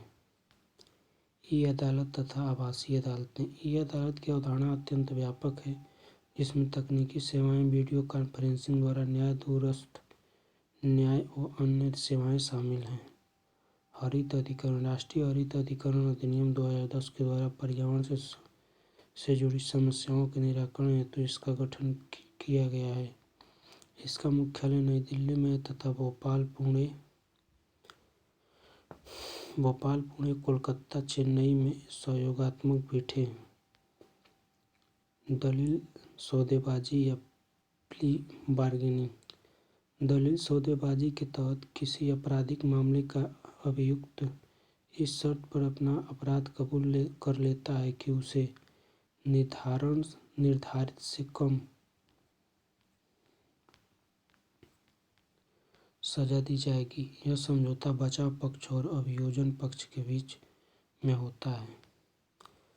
अब चलिए पंचायती राज देख लेते हैं। ये काफ़ी इम्पोर्टेंट है। 1882 में लॉर्ड रिपन ने स्थायी स्वशासन संबंधी प्रस्ताव दिया, जिसे भारतीय स्थानीय स्वशासन संस्थाओं के इतिहास में मैग्ना कार्टा कहा जाता है। इस प्रस्ताव के तहत रिपन ने नगरीय स्थानीय संस्थाओं के साथ साथ ग्राम पंचायतों, न्याय पंचायतों तथा जिला स्तर पर जिला बोर्ड के गठन का प्रस्ताव रखा था। संविधान लागू होने के बाद की विकास यात्रा 2 अक्टूबर 1952 को देश के 22 विकास खंडों में सामुदायिक विकास कार्यक्रम की शुरुआत की गई।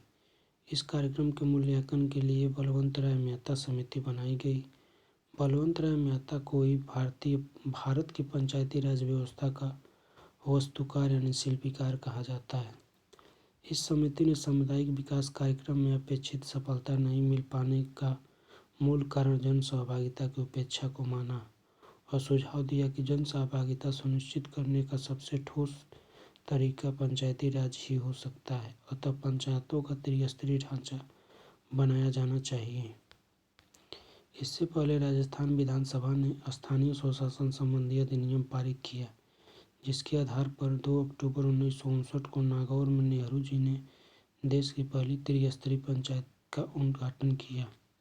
इसके तुरंत बाद 11 अक्टूबर 1959 को ऐसी ही व्यवस्था आंध्र प्रदेश के महबूबनगर जिले के सादर नगर विकास खंड में शुरू की गई। पंचायती राज पर गठित समितियां। इन समितियों की सिफारिश को ध्यान में रखते हुए प्रधानमंत्री राजीव गांधी 1989 के लोकसभा चुनाव के पहले पंचायती राज को संवैधानिक दर्जा प्रदान करने वाला 64वां संविधान संशोधन विधेयक पारित करना चाहते थे, लेकिन वह राज्यसभा में अपेक्षित बहुमत हासिल नहीं कर पाए। आगे यही विधेयक 73वें संविधान संशोधन का आधार बना। चलिए समितियां देख लेते हैं जो पंचायती राज से संबंधित हैं। ये काफ़ी इम्पोर्टेंट हैं। बलवंत राय मेहता समिति 1957 में इसका गठन हुआ था। इसने त्रिस्तरीय पंचायत के गठन का सुझाव दिया था। अशोक मेहता समिति, इसका गठन 1977 में हुआ। त्रिस्तरीय की जगह द्विस्तरीय पंचायत के गठन का सुझाव दिया था इसने। JVK राव समिति 1985 में इसका गठन हुआ था। जिला स्तरीय निकाय को लोकतांत्रिक विकेंद्रीकरण में महत्वपूर्ण स्थान देने का सुझाव दिया था इन्होंने। लक्ष्मी सिंघवी समिति 1986 पंचायती राज को संवैधानिक दर्जा, स्वतंत्र एवं निष्पक्ष चुनाव कराने का सुझाव दिया था इसने। 73वां संविधान संशोधन अधिनियम 1992। 14 अप्रैल 1993 को 73वां संविधान संशोधन अधिनियम पूरे देश में लागू हुआ। इसीलिए इस तिथि को राष्ट्रीय पंचायत दिवस के रूप में भी मनाया जाता है। इस संशोधन के माध्यम से पंचायती राज को संवैधानिक दर्जा दिया गया। इसके तहत संविधान के भाग 9 को पुनः जोड़ा गया, जिसके अंतर्गत मूल संविधान में एकमात्र अनुच्छेद 243 था। भाग 9 का शीर्षक है पंचायतें तथा इसमें अनुच्छेद 243 से 243 तक है। इसके अलावा इस संशोधन के माध्यम से संविधान में 11वीं अनुसूची भी जोड़ी गई, जिसमें पंचायतों के लिए निर्दिष्ट 29 विषयों की सूची दी गई है। पंचायती राज राज्य सूची का विषय है। पंचायतों का गठन अनुच्छेद 243 में बताया गया है। प्रत्येक राज्य ग्राम मध्यवर्ती और जिला स्तर पर पंचायत का गठन करेगा। मध्यवर्ती पंचायत का गठन उन राज्यों में किया जाएगा जिनकी जनसंख्या 20 लाख या इससे अधिक हो। पंचायतों की संरचना, जिसका उल्लेख अनुच्छेद 243 में किया गया है। राज्य का विधानमंडल विधि द्वारा पंचायतों की संरचना के संदर्भ में उपबंध कर सकता है। चलिए पंचायतों की संरचना देख लेते हैं एक बार। स्तर, संरचना, अधिकार, निर्वाचन। तो ग्राम स्तर पर ग्राम पंचायत अधिकारी इसका होता है प्रधान या मुखिया या सरपंच। निर्वाचन प्रत्यक्ष होता है इसका राज्य के विधानमंडल द्वारा निर्धारित प्रक्रिया के द्वारा। खंड यानी ब्लॉक स्तर पर संरचना या क्षेत्र पंचायत इसे कहते हैं। इसके अधिकारी को प्रमुख कहते हैं, जिसे ब्लॉक प्रमुख भी कहा जाता है। निर्वाचन अप्रत्यक्ष होता है इसका। जिला स्तर पर जिला पंचायत अधिकारी इसका कहलाता है अध्यक्ष या चेयरमैन। निर्वाचन इसका अप्रत्यक्ष होता है। स्थानों का आरक्षण अनुच्छेद 243D के द्वारा बताया गया। अनुच्छेद 243D में पंचायतों में आरक्षण से संबंधित प्रावधान दिए गए हैं। अनुसूचित जाति, अनुसूचित जनजाति व महिलाओं को आरक्षण देना अनिवार्य है। पिछड़े वर्गों के आरक्षण का फैसला राज्य विधानमंडल के स्वविवेक पर है। महिलाओं के लिए प्रत्येक पंचायत क्षेत्र में कम से कम 1/3 स्थान आरक्षित हैं। राज्य विधानमंडल चाहे तो इस संख्या को बढ़ा सकती है, लेकिन कम नहीं कर सकती। अनुसूचित जातियों व अनुसूचित जनजातियों के लिए प्रत्येक पंचायत क्षेत्र में उनकी जनसंख्या के अनुपात में स्थान आरक्षित किए जाएंगे। उपर्युक्त तरह के आरक्षणों में स्थान चक्रानुक्रम पद्धति से आवंटित किए जाएंगे, यानी रोटेशन बेस पे।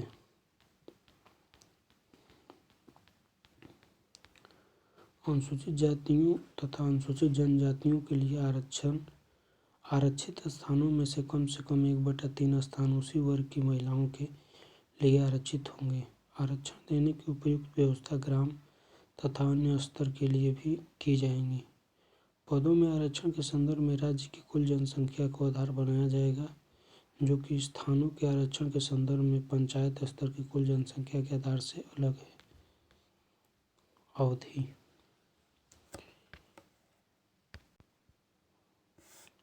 अवधि अनुच्छेद 243 में बात की गई है इसकी।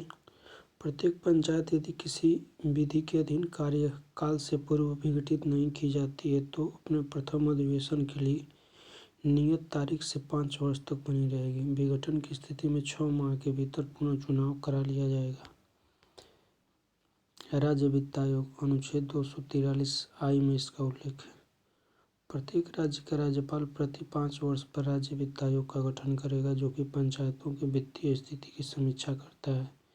इसके द्वारा सौंपी गई रिपोर्ट को राज्यपाल राज्य विधानमंडल में रखवाता है।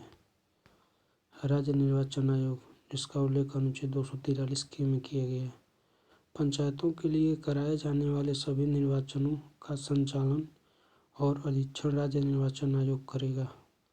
इसमें एक राज्य निर्वाचन आयुक्त राज्यपाल द्वारा नियुक्त होगा।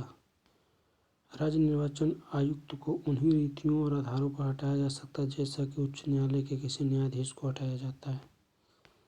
पंचायतों के चुनाव लड़ने की न्यूनतम आयु 21 वर्ष होती है।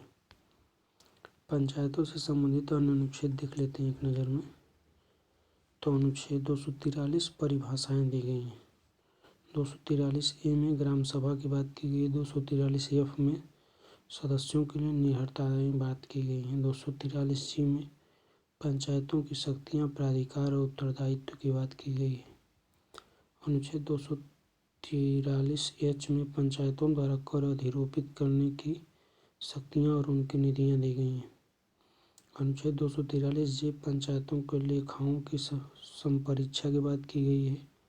अनुच्छेद 243L संघ राज्य क्षेत्रों को लागू होना, इसकी बात की गई। अनुच्छेद 243M इस भाग का कतिपय क्षेत्रों पर लागू न होना।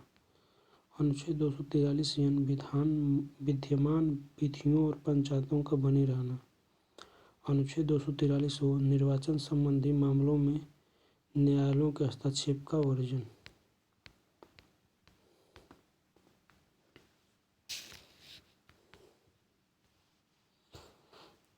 नगर पालिकाएं 74वें संविधान संशोधन द्वारा संविधान में भाग 9 को जोड़ा गया, जिसका शीर्षक है नगर पालिकाएं। इसमें अनुच्छेद 243B से अनुच्छेद 243ZG तक शामिल है। इसके अलावा इसी संशोधन के द्वारा संविधान में 12वीं अनुसूची भी जोड़ी गई, जिसमें नगर पालिका के लिए निर्दिष्ट 18 विषयों की सूची दी गई है।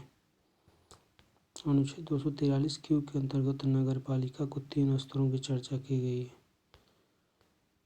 नगर पंचायत यह संक्रमणकालीन क्षेत्रों में गठित की जाती है। नगर पालिका परिषद इन्हें छोटे शहरों में गठित किया जाता है। नगर निगम इनका गठन बड़े शहरों या महानगरों में किया जाता है। भारतीय संविधान के अनुच्छेद 243J के अनुसार सहकारी समितियों को निदेशकों की अधिकतम संख्या 21 हो सकती है। नगर पालिकाओं से संबंधित अनुच्छेद एक नज़र में देख लेते हैं। तो 243P परिभाषा दी गई है नगर पालिका की। 243Q नगर पालिका का गठन। 243R नगर पालिकाओं की संरचना की बात की गई है। 243S वार्ड समितियों आदि का गठन और संरचना की बात की गई है। 243T स्थानों का आरक्षण की बात की गई है। 243U नगर पालिकाओं की अवधि आदि की बात की गई। 243B सदस्यों के लिए निरहर्ताएं की बात की गई। 243W नगर पालिकाओं की शक्तियां, प्राधिकार और उत्तरदायित्व की बात की गई। 243X नगर पालिकाओं द्वारा कर अधिरोपित करने की शक्ति और उसकी निधियों की बात की गई। 243Y वित्त आयोग की बात की गई है। 243Z नगर पालिकाओं के लेखाओं की संपरीक्षा की बात की गई। 243ZA नगर पालिकाओं के लिए निर्वाचन की बात की गई। 243ZB संघ राज्य क्षेत्रों को लागू होना की बात की गई। 243ZC इस भाग का कतिपय क्षेत्रों को लागू न होने की बात की गई है। 243ZD जिला योजना के लिए समिति की बात की गई है। 243ZE महानगर योजना के लिए समिति की बात की गई है। 243ZF विद्यमान विधियों और नगर पालिकाओं का बना रहना, इसकी बात की गई। तथा 243ZG निर्वाचन संबंधी मामलों में न्यायालयों के हस्तक्षेप का वर्जन है।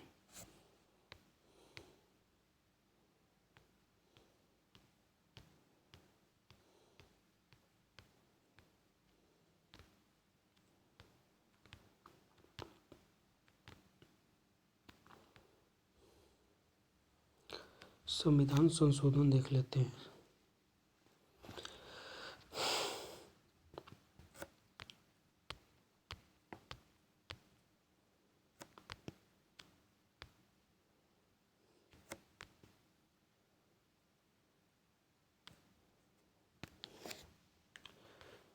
तो इसमें 3 प्रकार के संशोधन की बात की जाती है।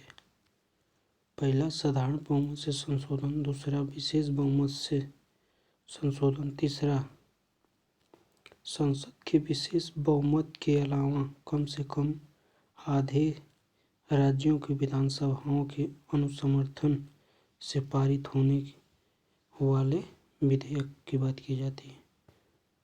तो पहला साधारण बहुमत से संशोधन देख लेते हैं।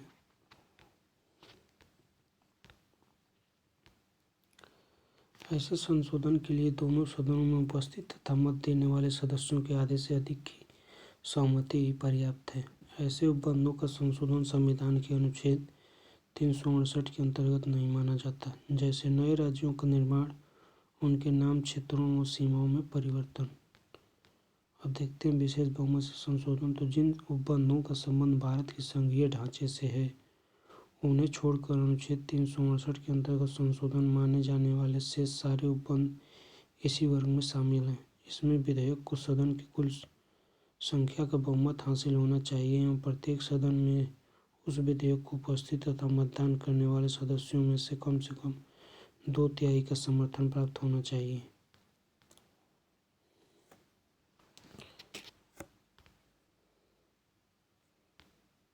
संसद के विशेष बहुमत के अलावा कम से कम आधे राज्यों के विधानमंडलों के अनुसमर्थन से पारित होने वाले विधेयक की बात कर लेते हैं। तो इस प्रकार के संशोधन का संबंध संघात्मक ढांचे से है। अनुच्छेद 368(2) के अनुसार इसे दोनों सदनों के विशेष बहुमत द्वारा पारित किया जाना अनिवार्य है या कम से कम आधे राज्यों के विधानमंडलों द्वारा इस आशय का संकल्प पारित करके इसे अनुसमर्थन दिया जाए, जैसे अनुच्छेद 54, 55, 73, 162, 241 आदि में किया जाने वाला संशोधन।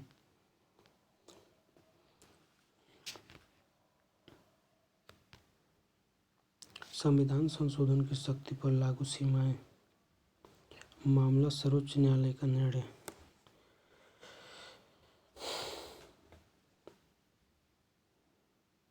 शंकरी प्रसाद बनाम भारत संघ 1951। यदि इसमें यह व्यवस्था की गई कि यदि अनुच्छेद 368 का प्रयोग करते हुए संविधान संशोधन किया जाता है तो वह अनुच्छेद 13(2) के अधीन विधि नहीं माना जाएगा।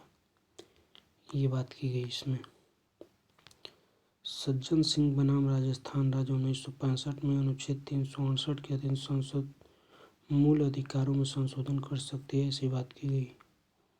गोलकनाथ बनाम पंजाब राज्य 1967। इसमें कहा गया अनुच्छेद 368 के तहत संसद मूल अधिकारों को छीन या न्यून नहीं कर सकती है। केशवानंद भारती बनाम केरल राज्य 24 अप्रैल 1973 को आया। इसमें संसद अनुच्छेद 368 के अधीन बिना संविधान के आधारभूत ढांचे का उल्लंघन या अतिक्रमण कर मूल अधिकारों या किसी भी अन्य भागों में संशोधन कर सकती है, ऐसी बात कही गई। मिनर्वा मिल्स बनाम भारत संघ 1980। 42वें संविधान संशोधन द्वारा अनुच्छेद 368 में जोड़े गए खंड 4 और खंड 5 को अवैध घोषित कर न्यायिक पुनरीक्षण को संविधान का आधारभूत लक्षण माना। वामन राव बनाम भारत संघ 1981। केशवानंद भारती केस की तिथि के बाद 9वीं अनुसूची में जोड़े गए किसी भी अधिनियम को संविधान के आधारभूत ढांचे के आधार पर समीक्षा या खारिज किया जा सकता है, ऐसी बात कही गई। चलिए अब संविधान संशोधन देख लेते हैं जो हुए वो सब। प्रथम संविधान संशोधन अधिनियम 1951 में किया गया। इसमें क्या बात की गई, तो चंपक दोराईराजन बनाम मद्रास राज्य 1951 में सर्वोच्च न्यायालय द्वारा अवैध घोषित पिछड़े वर्गों के आरक्षण शिक्षण संस्थाओं में को वैध करना व संपत्ति के अधिकार को सीमित कर भूमि सुधारों को न्यायिक समीक्षा से मुक्त करने के लिए 9वीं अनुसूची जोड़ी गई। इस संशोधन के माध्यम से सातवां संविधान संशोधन अधिनियम 1956 राज्यों का पुनर्गठन 4 श्रेणियों में बटे राज्यों के वर्गीकरण को समाप्त करते हुए उन्हें राज्यों और केंद्र शासित प्रदेशों में बांटा गया। 10वां संविधान संशोधन अधिनियम 1961 दादर और नगर हवेली को भारत में शामिल किया गया। 12वां संविधान संशोधन अधिनियम 1962 गोवा, दमन और दीव को भारत में शामिल किया गया। 24वां संविधान संशोधन अधिनियम 1971 राष्ट्रपति अनुच्छेद 368 के तहत पारित किए गए संविधान संशोधन विधेयक पर अनुमति देने के लिए बाध्य होगा, ऐसा प्रावधान किया गया। 25वां संविधान संशोधन अधिनियम 1971 द्वारा मूल अधिकारों जिसमें 14, 19, 31 के उल्लंघन के आधार पर भी कानून को अवैध नहीं माना जाएगा, ऐसी बात कही गई। अगर राज्य अनुच्छेद 39 ग में वर्णित नीति निर्देशक तत्वों की प्राप्ति के लिए कानून बनाता है तो 31वां संविधान संशोधन अधिनियम 1973। लोकसभा सदस्यों की संख्या 525 से 545 की गई तथा केंद्र शासित प्रदेशों का प्रतिनिधित्व 25 से घटाकर 20 कर दिया गया। 34वां संविधान संशोधन अधिनियम 1974 द्वारा विभिन्न राज्यों द्वारा पारित भूमि सुधार अधिनियमों को संवैधानिक वैधता के परीक्षण से मुक्ति के लिए 9वीं अनुसूची में प्रवेश की बात की गई। 35वां संविधान संशोधन अधिनियम 1974 द्वारा सिक्किम को संयुक्त राज्य के रूप में भारत में शामिल किया गया। 36वां संविधान संशोधन अधिनियम 1975 द्वारा सिक्किम को भारत में पूर्ण राज्य के रूप में शामिल किया गया। 42वां संविधान संशोधन अधिनियम 1976, इसे लघु संविधान की संज्ञा भी दी जाती है। इसके माध्यम से प्रस्तावना में 3 महत्वपूर्ण शब्दावली हैं: समाजवादी, जिसे सोशलिस्ट कहते हैं, पथनिरपेक्ष, जिसे सेक्युलर कहते हैं, तथा अखंडता,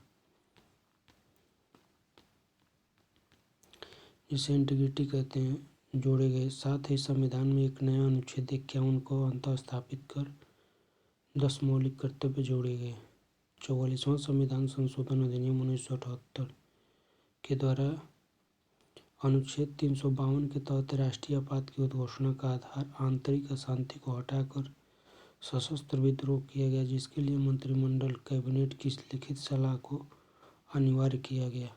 आपातकालीन के दौरान अनुच्छेद 358 के तहत अनुच्छेद 19 का निलंबन सिर्फ तभी किया जा सकेगा जब आपात उद्घोषणा का आधार युद्ध या बाह्य आक्रमण हो। साथ ही अनुच्छेद 359 के आधार पर अनुच्छेद 20 और 21 का निलंबन नहीं किया जा सकेगा। इसके द्वारा संपत्ति के अधिकार को अनुच्छेद 31 के तहत मूल अधिकार को विलोपित कर एक नया अनुच्छेद 300 को जोड़कर सिर्फ कानूनी अधिकार बना दिया गया। किसके? 44वें संविधान संशोधन 1978 द्वारा। 52वां संविधान संशोधन अधिनियम 1985, इसके द्वारा संविधान में 10वीं अनुसूची शामिल कर दल बदल संबंधी प्रावधान किए गए। 61वां संविधान संशोधन 1988, इसके द्वारा साधारण चुनाव में मतदान की आयु को 21 वर्ष से घटाकर 18 वर्ष कर दिया गया। ये संशोधन काफ़ी इम्पोर्टेंट है। 65वां संविधान संशोधन अधिनियम 1990, अनुच्छेद 338 का संशोधन कर अनुसूचित जाति एवं जनजाति आयोग का गठन किया गया। 69वां संविधान संशोधन अधिनियम 1991, दिल्ली को राष्ट्रीय राजधानी क्षेत्र बनाया गया एवं दिल्ली के लिए विधानसभा और मंत्रिपरिषद का उपबंध किया गया। 70वां संविधान संशोधन अधिनियम 1992, राष्ट्रपति के निर्वाचन मंडल में दिल्ली और पुडुचेरी विधानसभा के सदस्यों को शामिल किया गया। 73वां संविधान संशोधन अधिनियम 1992, इसके द्वारा पंचायती राज संस्थाओं को संवैधानिक दर्जा और सुरक्षा व 11वीं अनुसूची को शामिल किया गया। 74वां संविधान संशोधन अधिनियम 1992, इसके द्वारा शहरी स्थानीय निकायों को संवैधानिक दर्जा और सुरक्षा व 12वीं अनुसूची को शामिल किया गया। 84वां संविधान संशोधन अधिनियम 2001, लोकसभा तथा विधानसभाओं की सीटों की संख्या में वर्ष 2026 तक कोई परिवर्तन न करने का प्रावधान किया गया। 86वां संविधान संशोधन अधिनियम 2002, इसके द्वारा अनुच्छेद 45 में परिवर्तन व अनुच्छेद 51 क में नया मूल कर्तव्य व 51 क जोड़कर 6 से 14 वर्ष की आयु के सभी बच्चों के लिए निःशुल्क एवं अनिवार्य शिक्षा को मूल अधिकार बनाया गया। 87वां संविधान संशोधन अधिनियम 2003, परिसीमन में जनसंख्या का आधार 1991 की जनगणना के स्थान पर 2001 कर दिया गया। 89वां संविधान संशोधन अधिनियम 2003, अनुसूचित जनजाति के लिए पृथक राष्ट्रीय आयोग की स्थापना।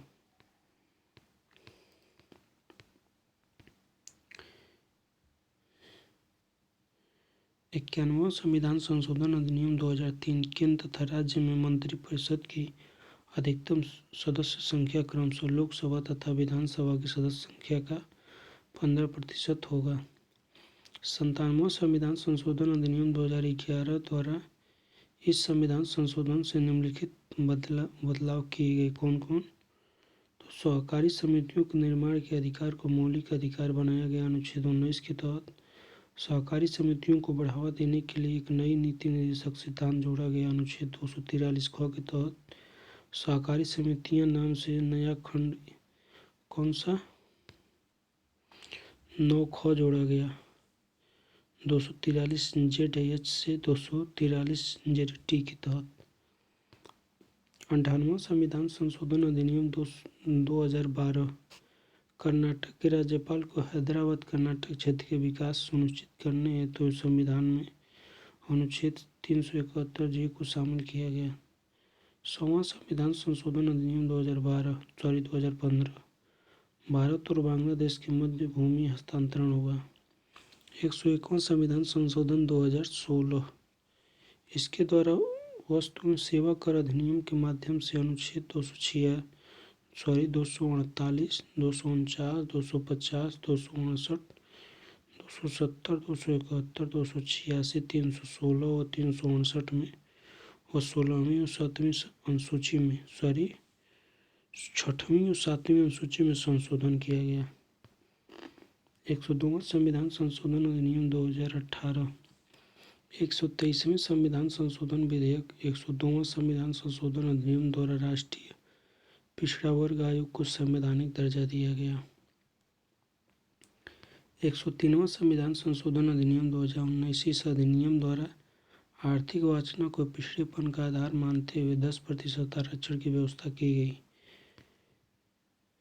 104वां संविधान संशोधन अधिनियम 2019 25 जनवरी 2019 को लागू हुए। इस अधिनियम के द्वारा लोकसभा और राज्य की विधानसभाओं में अनुसूचित जातियों व अनुसूचित जनजातियों के लिए आरक्षण की अवधि को 70 वर्ष से बढ़ाकर 80 वर्ष यानी 10 वर्ष के लिए विस्तारित किया गया, जबकि आंग्ल भारतीय समुदायों के व्यक्तियों के लिए स्थानों के आरक्षण का प्रावधान निष्प्रभावी कर दिया गया। हालांकि वर्तमान लोकसभा और राज्य की विधानसभाओं के विघटन तक इसमें आंग्ल भारतीय समुदायों के सदस्यों हेतु स्थान आरक्षित बने रहेंगे।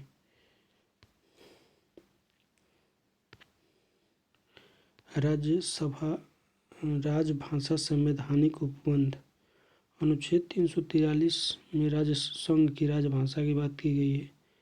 344 में राजभाषा के संबंध में आयोग और संसद की समिति की बात की गई। 345 में राज्य की राजभाषा या राजभाषाएं की बात की गई है। 346 में एक राज्य और दूसरे राज्य के बीच या किसी राज्य और संघ के बीच पात्रादि की राजभाषा की बात की गई है। 347 किसी राज्य की जनसंख्या के किसी अनुभाग द्वारा बोली जाने वाली भाषा के संबंध में विशेष उपबंध की बात की गई है। 348 न्यायालयों उच्चतम उच्च की भाषा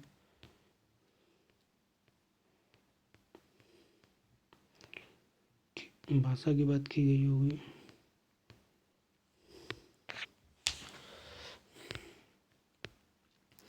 348 में न्यायालयों उच्चतम न्यायालय तथा उच्च न्यायालय की भाषा की बात की गई है। अनुच्छेद 349 भाषा से संबंधित कुछ विधियां अधिनियमित करने के लिए विशेष प्रक्रिया की बात की गई है। अनुच्छेद 350 व्यथा के निवारण के लिए अभियावेदन में प्रयोग की जाने वाली भाषा की बात की गई है। अनुच्छेद 350 को प्राथमिक स्तर पर मातृभाषा में शिक्षा की सुविधा की बात की गई है। अनुच्छेद 350 ख भाषाई अल्पसंख्यक वर्गों के लिए विशेष अधिकारों की बात की गई है। अनुच्छेद 351 हिंदी भाषा के विकास के लिए निर्देश दिए गए हैं। संविधान की 8वीं अनुसूची भाषा संबंधी में 14 भाषाओं को सम्मिलित किया गया है, परंतु विभिन्न संशोधनों के बाद अब इसकी संख्या 22 है। 21वां संविधान संशोधन द्वारा सिंधी को जोड़ा गया। 71वां संविधान संशोधन द्वारा कोंकणी, मणिपुरी और नेपाली को जोड़ा गया। तथा 92वां संविधान संशोधन द्वारा डोंगरी, बोडो, मैथिली और संथाली को जोड़ा गया। डोंगरी, बोडो, मैथिली और संथाली को। संविधान की 8वीं अनुसूची में सम्मिलित भाषाएं कौन कौन है देख लेते हैं। तो असमिया है, बांग्ला है, गुजराती है, हिंदी, कन्नड़, कश्मीरी, कोंकणी, मलयालम, मणिपुरी, मराठी, नेपाली, उड़िया, पंजाबी, संस्कृत, सिंधी, तमिल, तेलुगु, उर्दू, डोंगरी, बोडो, मैथिली, संथाली। अभी तक तमिल 2004, संस्कृत 2005, तेलुगु 2008, कन्नड़ 2008, मलयालम 2013 और उड़िया 2014 को शास्त्रीय भाषा का दर्जा दिया जा चुका है, जो कि 6 हैं। तमिल, संस्कृत, तेलुगु, कन्नड़, मलयालम और उड़िया। संघ की राजभाषा। संविधान के अनुच्छेद 243 के अनुसार संघ की राजभाषा के रूप में हिंदी भाषा देवनागरी लिपि को स्वीकार किया गया है। वह संघ के शासकीय प्रयोजन के लिए प्रयोग होने वाले अंकों का रूप भारतीय अंकों का अंतर्राष्ट्रीय स्वरूप होगा। ध्यान देने योग्य यह है कि हिंदी को संविधान में राष्ट्रीय भाषा का दर्जा प्राप्त नहीं है। अनुच्छेद 243(2) के अनुसार व्यवस्था की गई थी कि संविधान के प्रारंभ होने से 5 वर्ष की अवधि तक शासकीय प्रयोजन के लिए अंग्रेजी भाषा का प्रयोग होता रहेगा। अनुच्छेद 243(3) में संसद को शक्ति दी गई है कि वह विधि बनाकर 15 वर्षों के पश्चात भी अंग्रेजी भाषा एवं अंकों के अंतर्राष्ट्रीय रूप को शासकीय प्रयोजन में प्रयोग करे। प्रमुख संवैधानिक संस्थाएं।